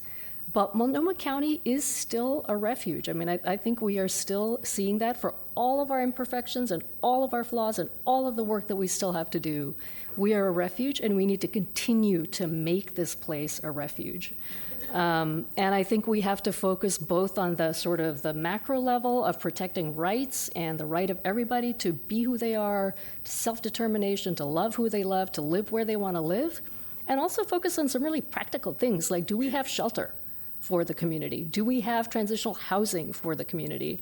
And I know the Housing Collaborative has worked on a report and have some recommendations about investments that Multnomah County can make, and I hope this board makes those investments. We've got some cash from the Supportive Housing Services measure. There's no reason not to make the investments that the community has been screaming for a very long time. So I hope we can operate at all of those levels, and I just thank you for all the work that you do. Thank you. Commissioner Broome-Edwards. First, I want to share appreciation to Chair Vega-Peterson and Commissioner Myron for bringing this forward. And I want to thank the county staff who shared the positive steps and supports you've received at Multnomah County and from fellow employees, and also for noting where the county has more work to be done, and that we still have, and noting that we still have employees who show up here to work and have negative workplace experiences because of who they are. I love that got raised this morning because it reminds us that we need to continue to examine our practices while we may be leaders and have taken steps to have an inclusive and welcoming workplace, that we have work to do, and that we can examine our practices and change them and be the employer that we, I think, aspire to be. I'm going to be brief since my colleagues have very eloquently thanked everybody, but I also want to just say that I'm disappointed that I'm not going to be able to join county employees who invited me to join them at the Pride Parade, because that's always one of my favorite weekends. I'm going to be out of town. But I am going to be proudly voting for this proclamation, and happy Pride. Thank you. Commissioner Stegman. Thank you, Chair. Well, I think my fellow colleagues have really said everything that needs to be said, but I will just add on and say it takes vulnerability to show up and be your authentic self. And I see that you all did that today, and it is a tremendous privilege to hear your stories and for you to feel safe enough to share those with this board. And as has been mentioned, we still have a lot of work to do. Jersey, I would love the opportunity to meet with you and learn more about how the county can do a better job. It was great to hear from Sam around the work that we are doing, albeit slow, but there was a day when we didn't have pronouns on our business cards. So we are making some progress. And it was great to hear from Seth, to hear at the statewide level the protections that are occurring. And we are a bastion, I hope, of safety for the LGBTQIA2S community. I know that personally, and this entire board supports the rights of all individuals, and we will continue to support you. We want to hear you, we want to listen to you, and we want to work with you to collaborate to make this a welcoming place for everyone. So thank you all for all of your hard work. We truly appreciate you.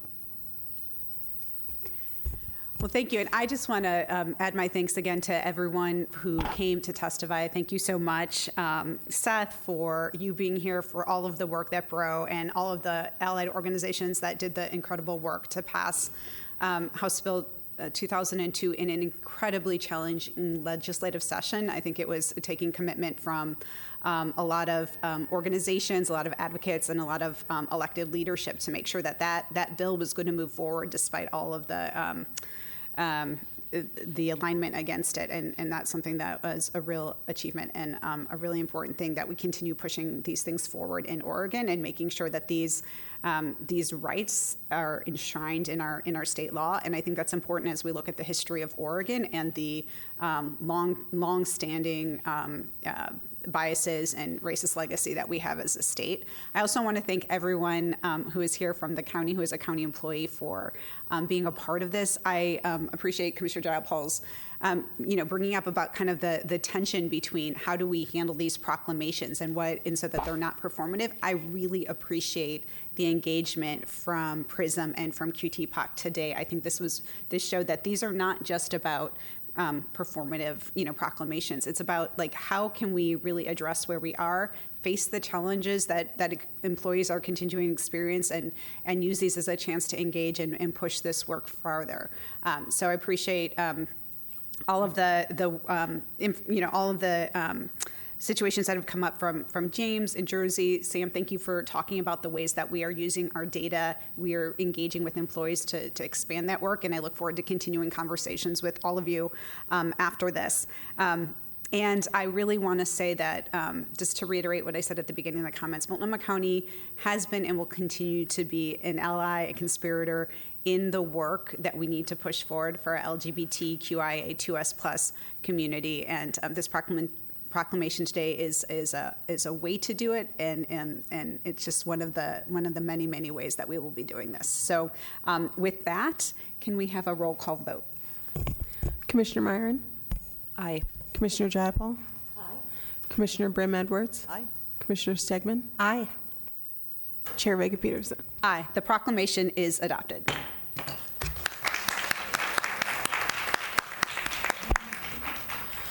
R2, 2023 Kathleen Sadat Award Presentation. So moved. Second. Thank you both. This is a non-voting item, but just appreciate you. No. Oh, that's wonderful. So we're going to have Shelley come back up here. Welcome back, Shelley, to present the incredible, I would say the award dedicated to the incredible Catherine Sadat. So good morning, welcome. Take it away, Shelley. I am honored to introduce Kathleen Sadat. Kathleen has been a vital and longstanding leader in the LGBTQAI2+ community. Oregon Business Magazine put her in the list of 100 who lead in Oregon. For over 40 years, Kathleen has served Oregon's LGBTQIA2S+ community as a mentor, organizer, advocate, and change maker. Her work is rooted in intersectionality and social justice. Kathleen was one of the organizers for Portland's first Gay Rights March in 1976. She has helped plan Portland's International Women's Day celebrations. Kathleen helped craft Portland's civil rights ordinance prohibiting discrimination against gays and lesbians and the income-based discrimination. Kathleen served on the steering committee for the campaign against Ballot Measure 9 in 1992. This ballot was a decisive ordinance that would have effectively defined Oregon gays and lesbians as second-class citizens. Kathleen has been a constant and vocal advocate for people of color, women, and the economically disadvantaged. Multnomah County's employee resource groups, PRISM and Queer Trans People of Color, created the Kathleen Sadat Award in 2018 to recognize a leading member of the local LGBTQA2+ community. Kathleen Sadat, we are honored to have you present to present this award to the 2023 recipients. Thank you. Good morning.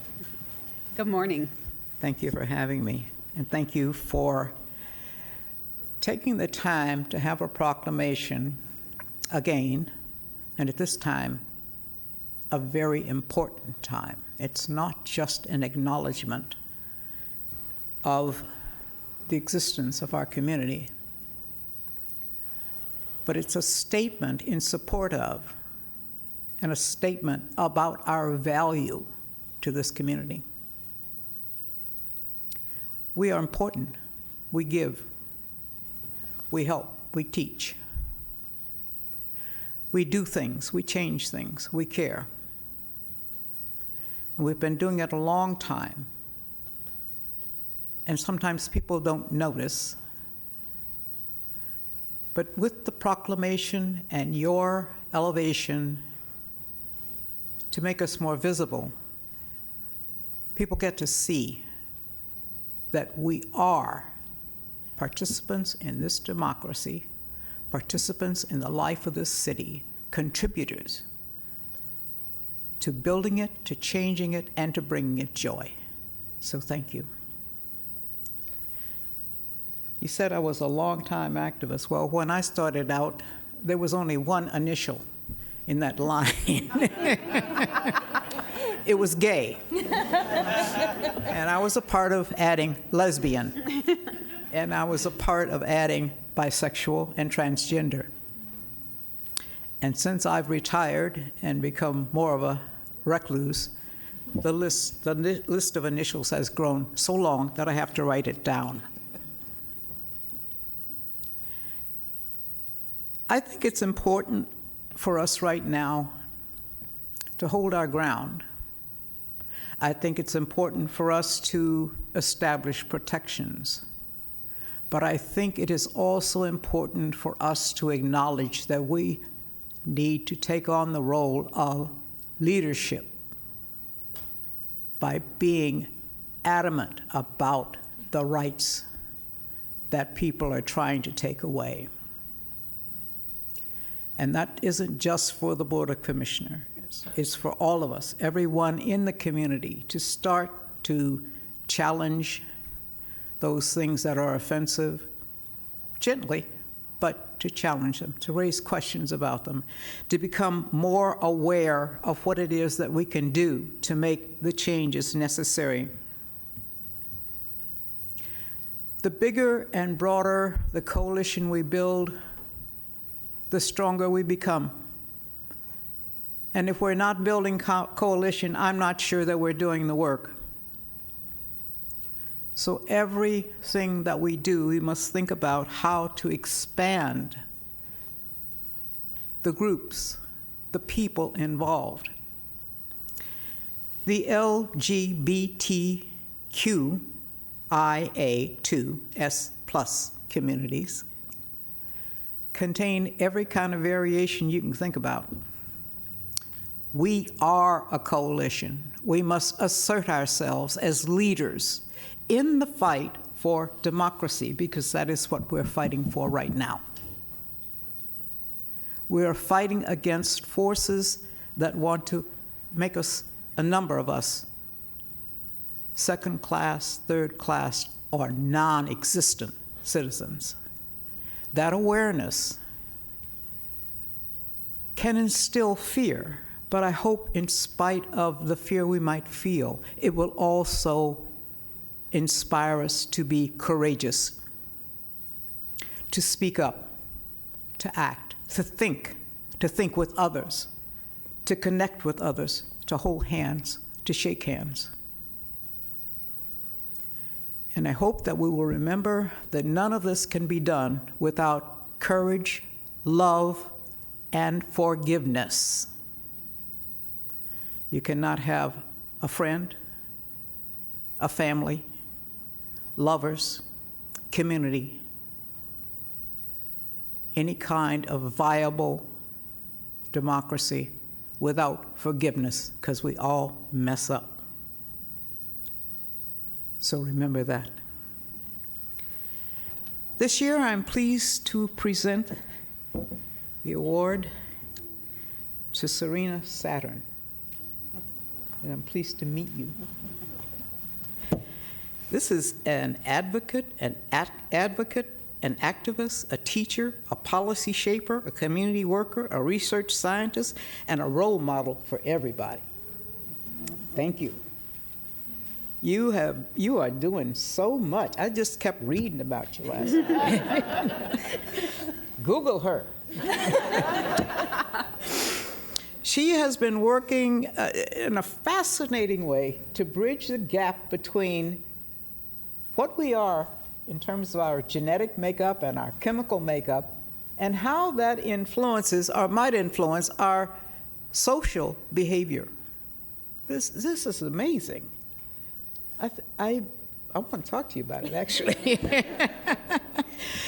She's bridging the gap between between science and social psychology. I want to give you a quote from her. "I'm on a spiritual quest to help people lead healthier and happier lives. And I think you're doing a good job, and I'm so proud to present you with this year's Community Advocate Award."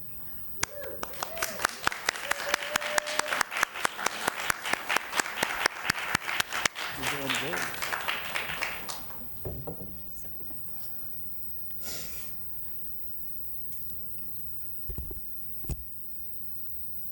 Serena, please go ahead and share. All right, thank you. I'm kind of rendered speechless, but I am just so deeply honored to be here today. And I would like to start by sharing my gratitude to you, Kathleen Sadat. You are a superhero to so many of us. And you've spent your life's work advocating for Oregon's queer and trans community, for women, for the Black community. And we're just a part of intersectional justice before it became trendy, you know? I'm also thankful to the amazing members of PRISM and the QTPOC employee research groups, which have been a sanctuary to me, and for bestowing this great honor. And I want to share this because I don't feel worthy or deserving with all of the fierce and courageous leaders in Collective of Care. I also thank Shelley and Jersey, James, Sam, Seth for speaking their truth, and to my partner Andy, my kids, and my students, and a lot of my co-conspirators who have really been my greatest teachers along the way.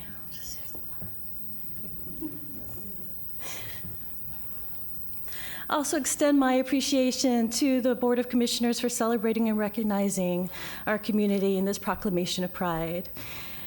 And it really does take villages coming together to do this work in a transformative way, as illustrated by the Stonewall Uprising and all of the extraordinary efforts in our local community. I was raised in Portland, and I first encountered Kathleen over 30 years ago when I was a high school student fighting against Measure 9, which, as Shelley mentioned, was going to prohibit anti-discrimination laws for sexual orientation and to declare queerness to be abnormal, wrong, unnatural, and perverse. I remember going to Kurt Vonnegut's book signing at Powell's in 1992, and we noted our matching No on 9 buttons and talked about, he asked with genuine concern and curiosity in his voice if it really had any chance of passing. And I talked about how proud I was to be a citizen of Multnomah County because it has been a sanctuary for so many over the years. And in some ways, it feels like we've come a long way, right, over the past several decades. But as we know, and as we're reminded of every single day, white supremacy, misogyny, ableism, queer-misia, trans-misia are alive and well in our society, even right here in Multnomah County.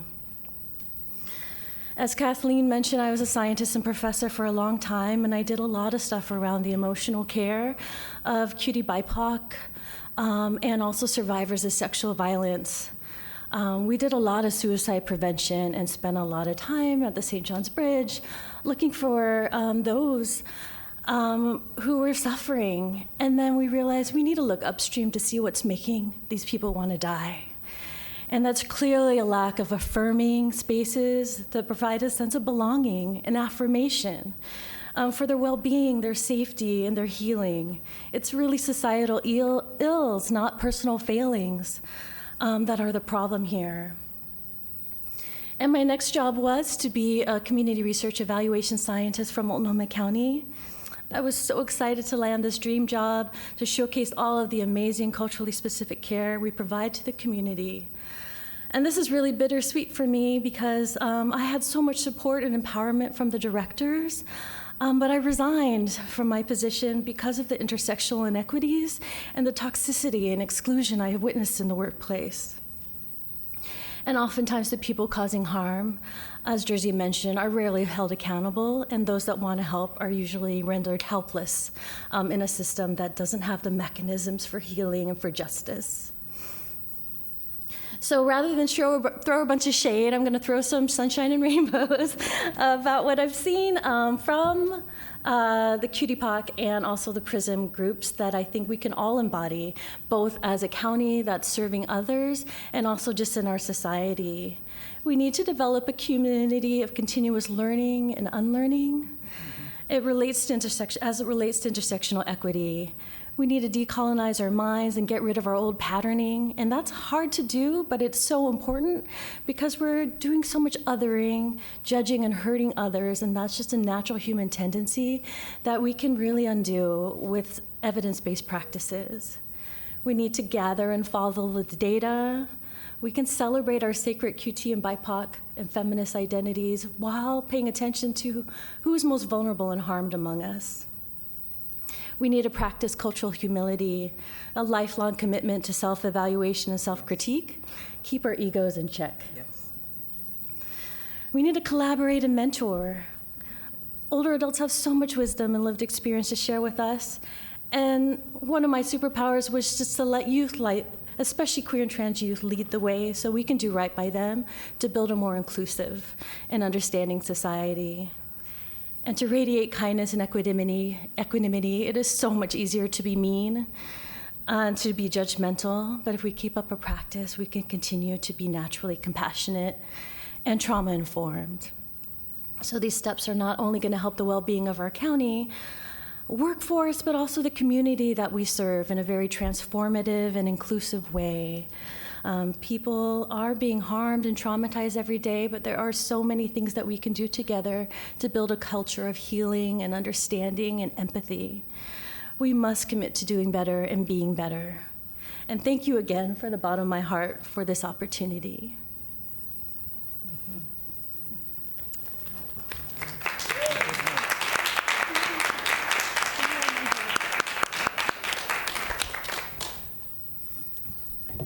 Thank you all so much. We are going to have an opportunity, please stay there, because we're going to have an opportunity to hear from our board members. I know they're going to want to congratulate you and share some thoughts on this great award. And I just want to say, I mean, I feel like if we could have you, Kathleen and Serena, if we could have you speak every week to finish up our meeting, it would just be such a wonderful, such an amazing experience for all of us. So I just appreciate your words.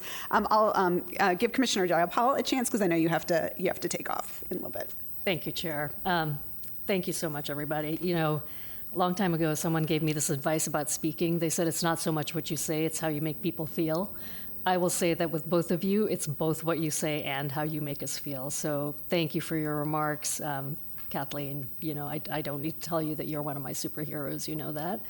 But really appreciate it, in particular today, what you had to say about courage, love, and forgiveness. I think that is a real missing component in a lot of the conversation that we see out there, and it is absolutely essential if we're going to create that coalition and protect and save our democracy.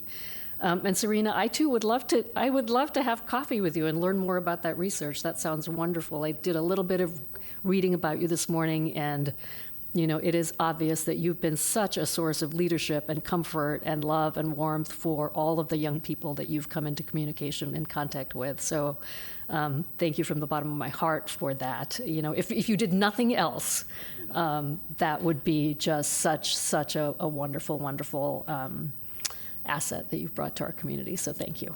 It's really wonderful to have you both here, and congratulations, Serena. Thank you. Commissioner Brum-Edwards. Congratulations. I'm going to start with Kathleen. First of all, thank you for coming here and framing this up. I loved your call to action, that we're not going to just continue to think about what we've done, but that we need to hold our ground and be leaders. So thank you for reminding us that there's never a moment we can just pause, but we need to keep moving forward. Serena, thank you for sharing your truth, your shade, and your light.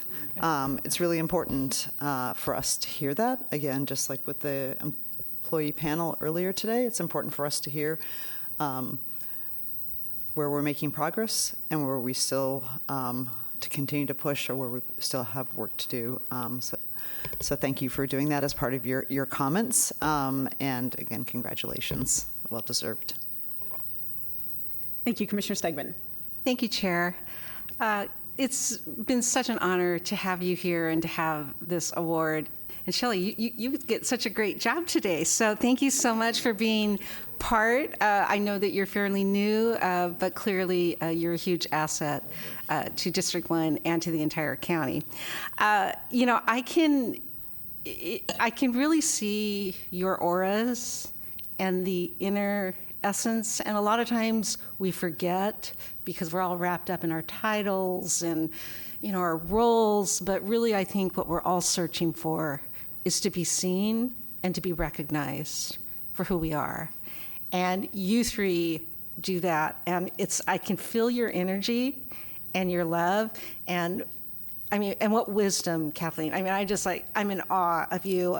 You have so much wisdom to share with us, and so much grace, and most of all, love. And so, I mean, that is such a powerful gift. And I'm so grateful that you've shared that with us. And then to pass that down to next generations, what an amazing gift. And then to have that reflected back out from women that are doing the work in the field. And I know that there's a lot of challenges, but you all are showing up every day, you're doing the work, and I want to continue to support you. I know this board does. So I just want to thank you. It's a great day. Congratulations, Serena. Thank you, Commissioner Myron. Thank you. I am going to just echo some of these words. Kathleen, you truly are a superhero. Perfect word, and you are a superhero for me, certainly, and someone I just admire so much and look up to and appreciate. And I appreciate what you, I wrote down almost the same things that Commissioner Jayapal said. I wrote down the comment about courage, love, and forgiveness, with emphasis on forgiveness, including others and ourselves, because we do all mess up. And just appreciate that. And Serena, oh my God, congratulations on the award, and it could not be more deserved. And you are also a superhero. So it's I love that you use that word because it certainly reflects back on you as well. And I just so appreciate the deep investment you have made in the health and justice of our community. And I wish you all goodness as you continue in that spiritual journey, because it is a journey. And I'm just so glad that we are sort of a way station on that, and that receiving this award as part of your journey. So thank you for all you do. Yeah, thank you so much for all you do. I think the thing that struck me the most, Kathleen, was you're talking about like how there was one letter in LGBTQIA2S+, and how that has been so much more expansive over the years. And that to me is really the such a positive thing as we're looking at how we can really be inclusive in our research and our activism for this. It's really about expanding justice. It's about expanding opportunity, and it's about expanding our communities. And so that's what I'm taking away from this, and just really appreciate this. So thank you both. Congratulations to you for this, and thank you for all the work you've done and all the work I know you're going to continue to do. That's really going to move us forward in this. We will have a time for community and gathering in the back room after our board meeting. This is our last official agenda item. We are going to have time for board comments. That should take a few minutes, but then, so if folks want to stay or gather in there once we're done with the meeting, that's fine. I think they're also want to do a photo, if I'm not mistaken. I'm going to say probably, so there may, yes, Matoya is here to do that. So as soon as we're done with the meeting, we will go ahead and have a photo and then have time for a celebration. With that, we do have time for board comments today, and thank you, Commissioner Jayapal, for that. I wanted to just touch on two things. So first of all, as I said at the beginning of the meeting, I did want to talk about what had happened in over the last week or so with the harm reduction services expanding to smoking supplies. So this was something that there was an opportunity to use some money from the FY23 budget in the harm reduction budget to put about $80,000 into smoking supplies to see if a pilot of programs like this could help re-engage people with our harm reduction work. This was a proposal from our public health because we had seen a steep drop off in the number of people who were using our harm reduction services. And, and so this is something that I went ahead in early May, to go ahead and move ahead with. But at the same time, there was going to be a syringe services survey report that had some information about the decision to go forward with this program and engagement that was going to happen with the board, with some of our community partners, and this is really important work. So I just wanted to say, and this is something that I expected to have happen. So one of the things that I try to do and has been a priority of mine as chair is really to not have surprises for this board. And so I just wanted to apologize because I think all of us were taken by surprise about what happened with this program. This is not how I want to see happening. And really, putting forward kind of what happened for me is also part of the commitment to transparency that I have in this role for the county, similar to how we were very transparent with what happened with the BHRC and the decision to close that down for a while.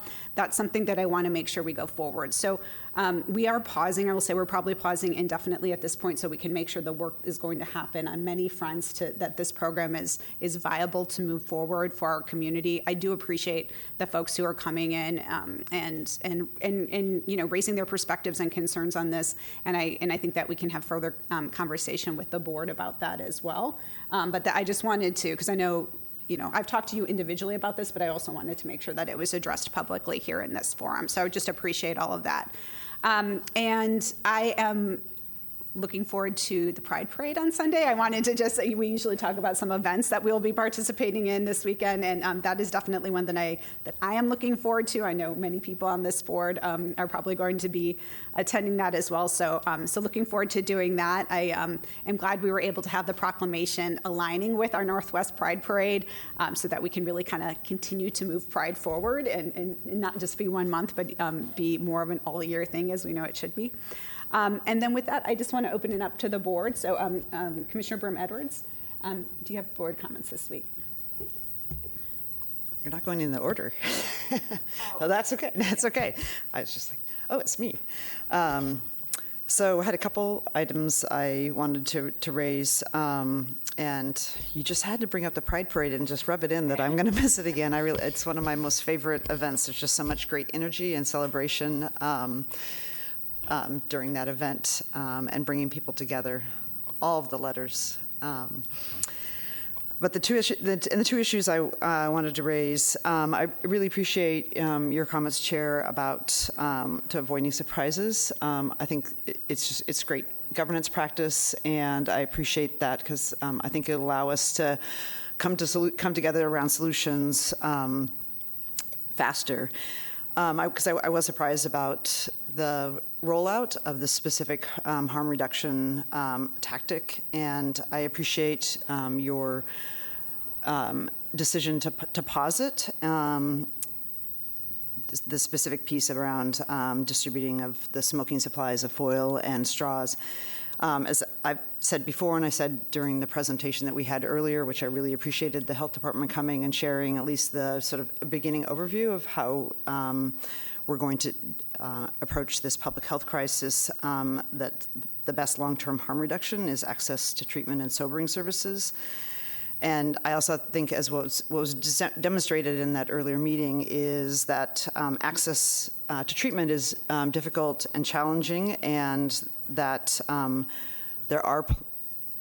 there is work underway to plan to expand access to treatment, and I appreciate that. The urgency, I feel, though, around getting those plans and moving forward, and I think I know that others on this commission share that urgency. And I do think the community is, as we heard this morning, is incredibly compassionate, and there is an understanding of harm reduction, the harm reduction tactics such as needle exchanges being a very well understood harm reduction tactic, as well as the distribution of Narcan and also fentanyl test strips as ways in which we can truly reduce harm and the deaths in our community. And I say, as a Portland School Board member, having seen either someone not having access to Narcan or testing strips, the just heartbreaking results that can happen because of that. I do think that fentanyl smoking has a broader community impact due to the nature of the form of the use, and I don't think we know yet enough about the potentially dangerous impacts that fentanyl smoke can have on the broader community, and so at this point I'd not yet would equate this tactic as equivalent to a needle exchange, and I appreciate that I'm going to have an opportunity to ask a lot of questions about the evidence, because I don't see the evidence yet that this is a necessary tactic. I'll also say that I'm going to be interested in Commissioner Myron's previous request for us to consider calling for a public health emergency. I think that lends the urgency. It gives the county tools. It gives you as a leader a different set of tools to approach a very grave crisis in our community. And if we look at that chart, going from 26 to 209 fentanyl-related deaths, we do have a crisis. So I'm going to be interested in our conversation about that. The second issue I wanted to raise, so again, I want to appreciate your approach to transparency and having a discussion, because I really think that's important for our community to both understand and share their own personal experiences, which we heard this morning in the testimony during public comment. The second issue I want to raise is just given the recent adoption of the city's time this is another set of initials, but there's fewer. Time, place, and manner ordinance, or TPM, relating to daytime camping. I wanted to ask that we as county leaders engage with our counterparts at the city to better understand their plans, as they're going to have a major impact on potential services that the county is going to need to provide. And that will allow us to be able to take a proactive approach to support services and complement the city's approach as they end the need for unsanctioned camping in public spaces. And I appreciate your willingness, our previous conversation, to allow me to invite the city representatives to this board for a briefing on the city's new camping ordinances. I feel that will be a really important conversation for us to have. So to understand their plans, the rollout, the timing, what specific places they're going to be focusing on, how it's going to be implemented, how compliance is going to be implemented. Because if we can understand that, the county has really important services that it can offer to support to support not only not only the individuals who will be impacted by this, but also our broader community. We can look at things like our shelter supply and capacity, which I know we're already looking at, day center and other outreach and support services. So I really appreciate your willingness to do that, and I'm going to talk to the city's representatives about the earliest possible date, and obviously coordinate with your office as well. But I really appreciate you allowing us to put that on the agenda and have a discussion about it. Thank you. Yeah, no, I think this is a really important discussion, and it will allow us to really engage in that. I was talking to Sam Dessou at TriMet yesterday, and I think this is going to have a community impact, so we need to be raising this. So I appreciate you taking this up. Yeah, Commissioner Stegman. Thank you, Chair. Well, while we're on the topic of harm reduction models, I just wanted to thank everyone who provided testimony today. It was really powerful. I think many of us have experience with addiction and recovery in our personal lives, and so it was really powerful to hear from people with that lived experience. I do look forward, and I do appreciate the Chair's leadership to pause the program until we can get the evidence-based data that we need to make the best informed policy decisions that we can. However, I also think there's a need to balance, and we don't want to drive people into the shadows. We want to call people in and not call them out. And, shame and stigma and punishment have never worked, because if it did work, we would be one of the safest countries in the world. So I do believe that there is a balance that we must find, and I look forward to hearing more information so that we can make really good decisions about how we should best respond to fentanyl. Around the time, place, and manner, thank you, Commissioner Brim Edwards. We had a meeting with our East County cities and Dan Field, our Joint Office of Homeless Services Executive Director, this morning, and we had the opportunity to hear from Skylar from the Mayor's office, and I found that extremely helpful. It raised a lot of questions for me that I think will be paramount for us to be asking Portland how they see this actually being implemented, what our role is. So I look forward to that conversation. And finally, wanted to let folks know next week is the National Association of Counties annual conference, and I'm extremely honored to be leading a afternoon session around economic mobility. We'll be talking specifically about the common application that the county has embarked upon as a pilot. But when we talk about all of these issues, what it comes down to is poverty. And how do we address poverty? And so I'm really excited. So I will be gone. I'll be here briefly next Thursday, but we'll have to leave early to hop on a plane. But looking forward to carrying the work that Multnomah County is doing here to other counties across the country. Thank you.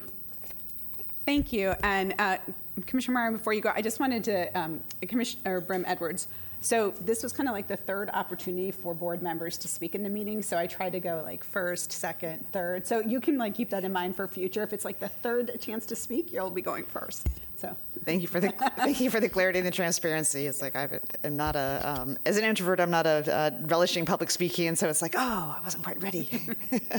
Commissioner Myron. Thank you. Recognizing that I'm standing between us and celebration and cupcakes and stuff, it's kind of hard.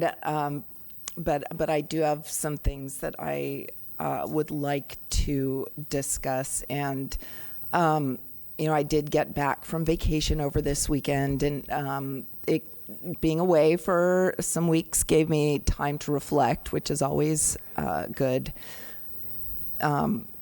But there are a number of major issues that I would like to talk to all of you about that are too many for right now, touching on behavioral health writ large, EMS, and failure or delays in responding or corrective action requirement by Metro regarding the SHS measure and use of dollars. I hope we can have these conversations in the public arena and around this table, because I think it's valuable to all be able to talk about these things together.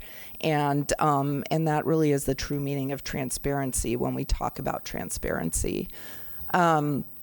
Today I'll just focus on straws, foil, and fentanyls because I came back into that swirl, and it is symbolic of many of the broader challenges I think that we are facing, both what we're doing wrong and what we can do right. First and foremost, I think there's this big an elephant in the room that's missing from some of our conversations around addiction and around fentanyl and around meth and all of it.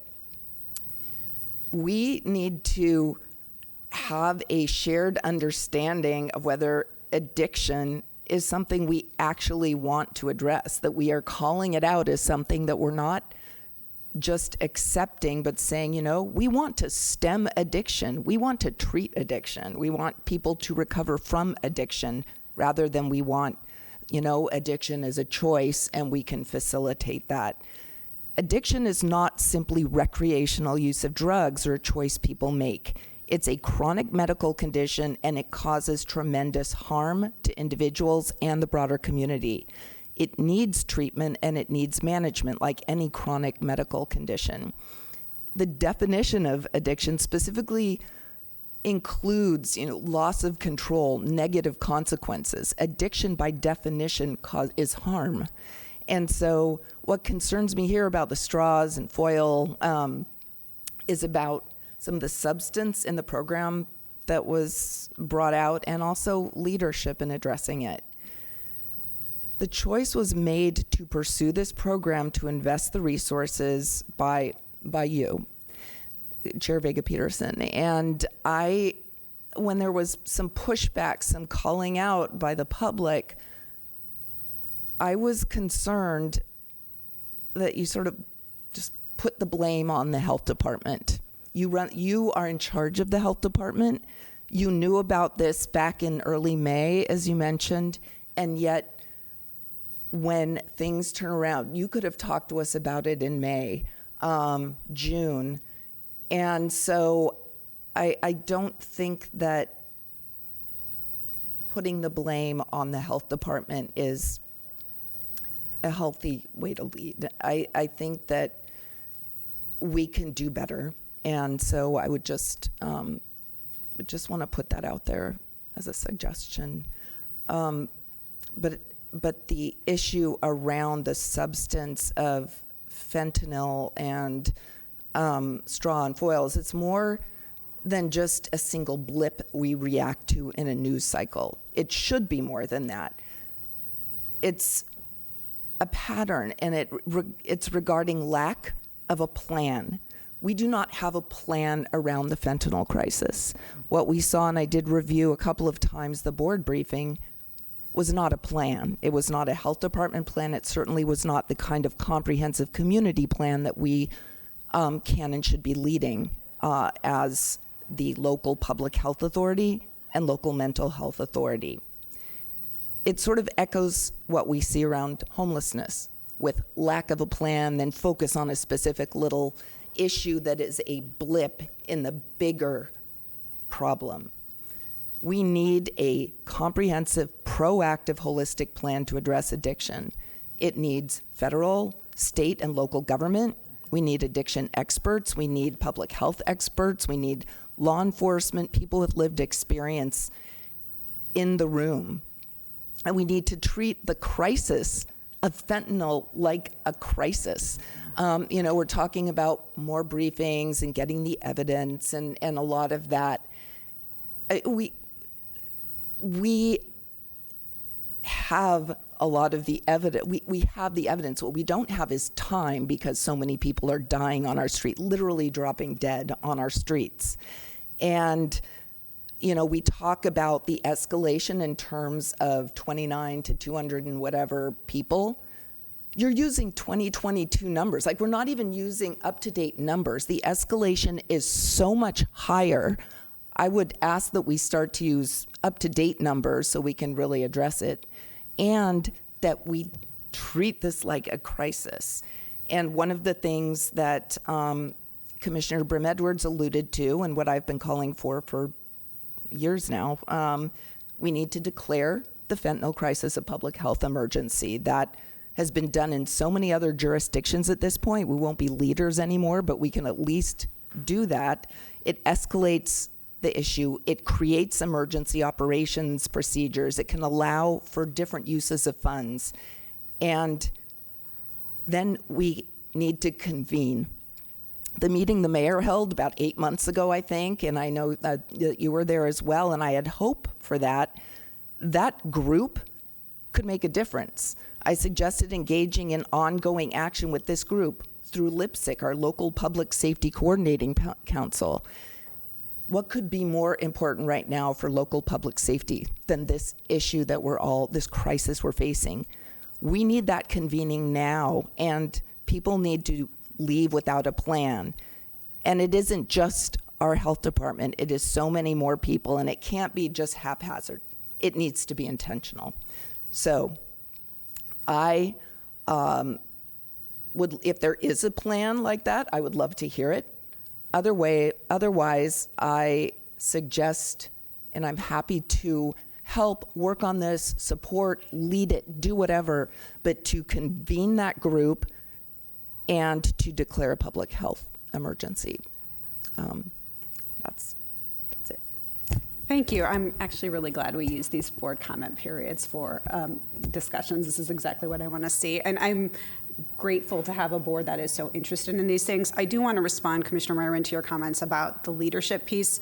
Many people in the public, the media, and you included, wanted to have more detail around the implementation issues that I had originally spoken about in terms of what was the basis for stopping the program. And so I will always try to be as transparent as possible in terms of the decisions that I'm making about as chair and in relation to our county programs and things. And I do want this board to be included in what's happening and what new policies or things that are going on.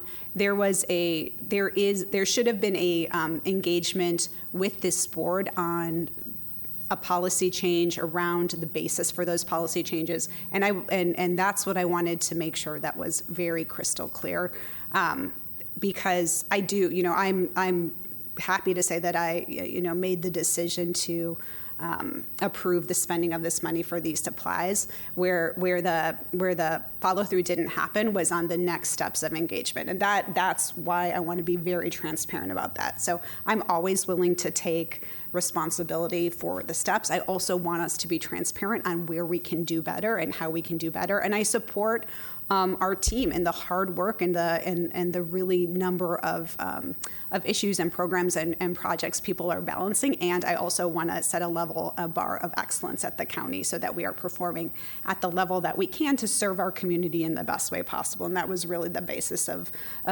trying to be transparent in the way around this issue. So I just wanted to clarify that.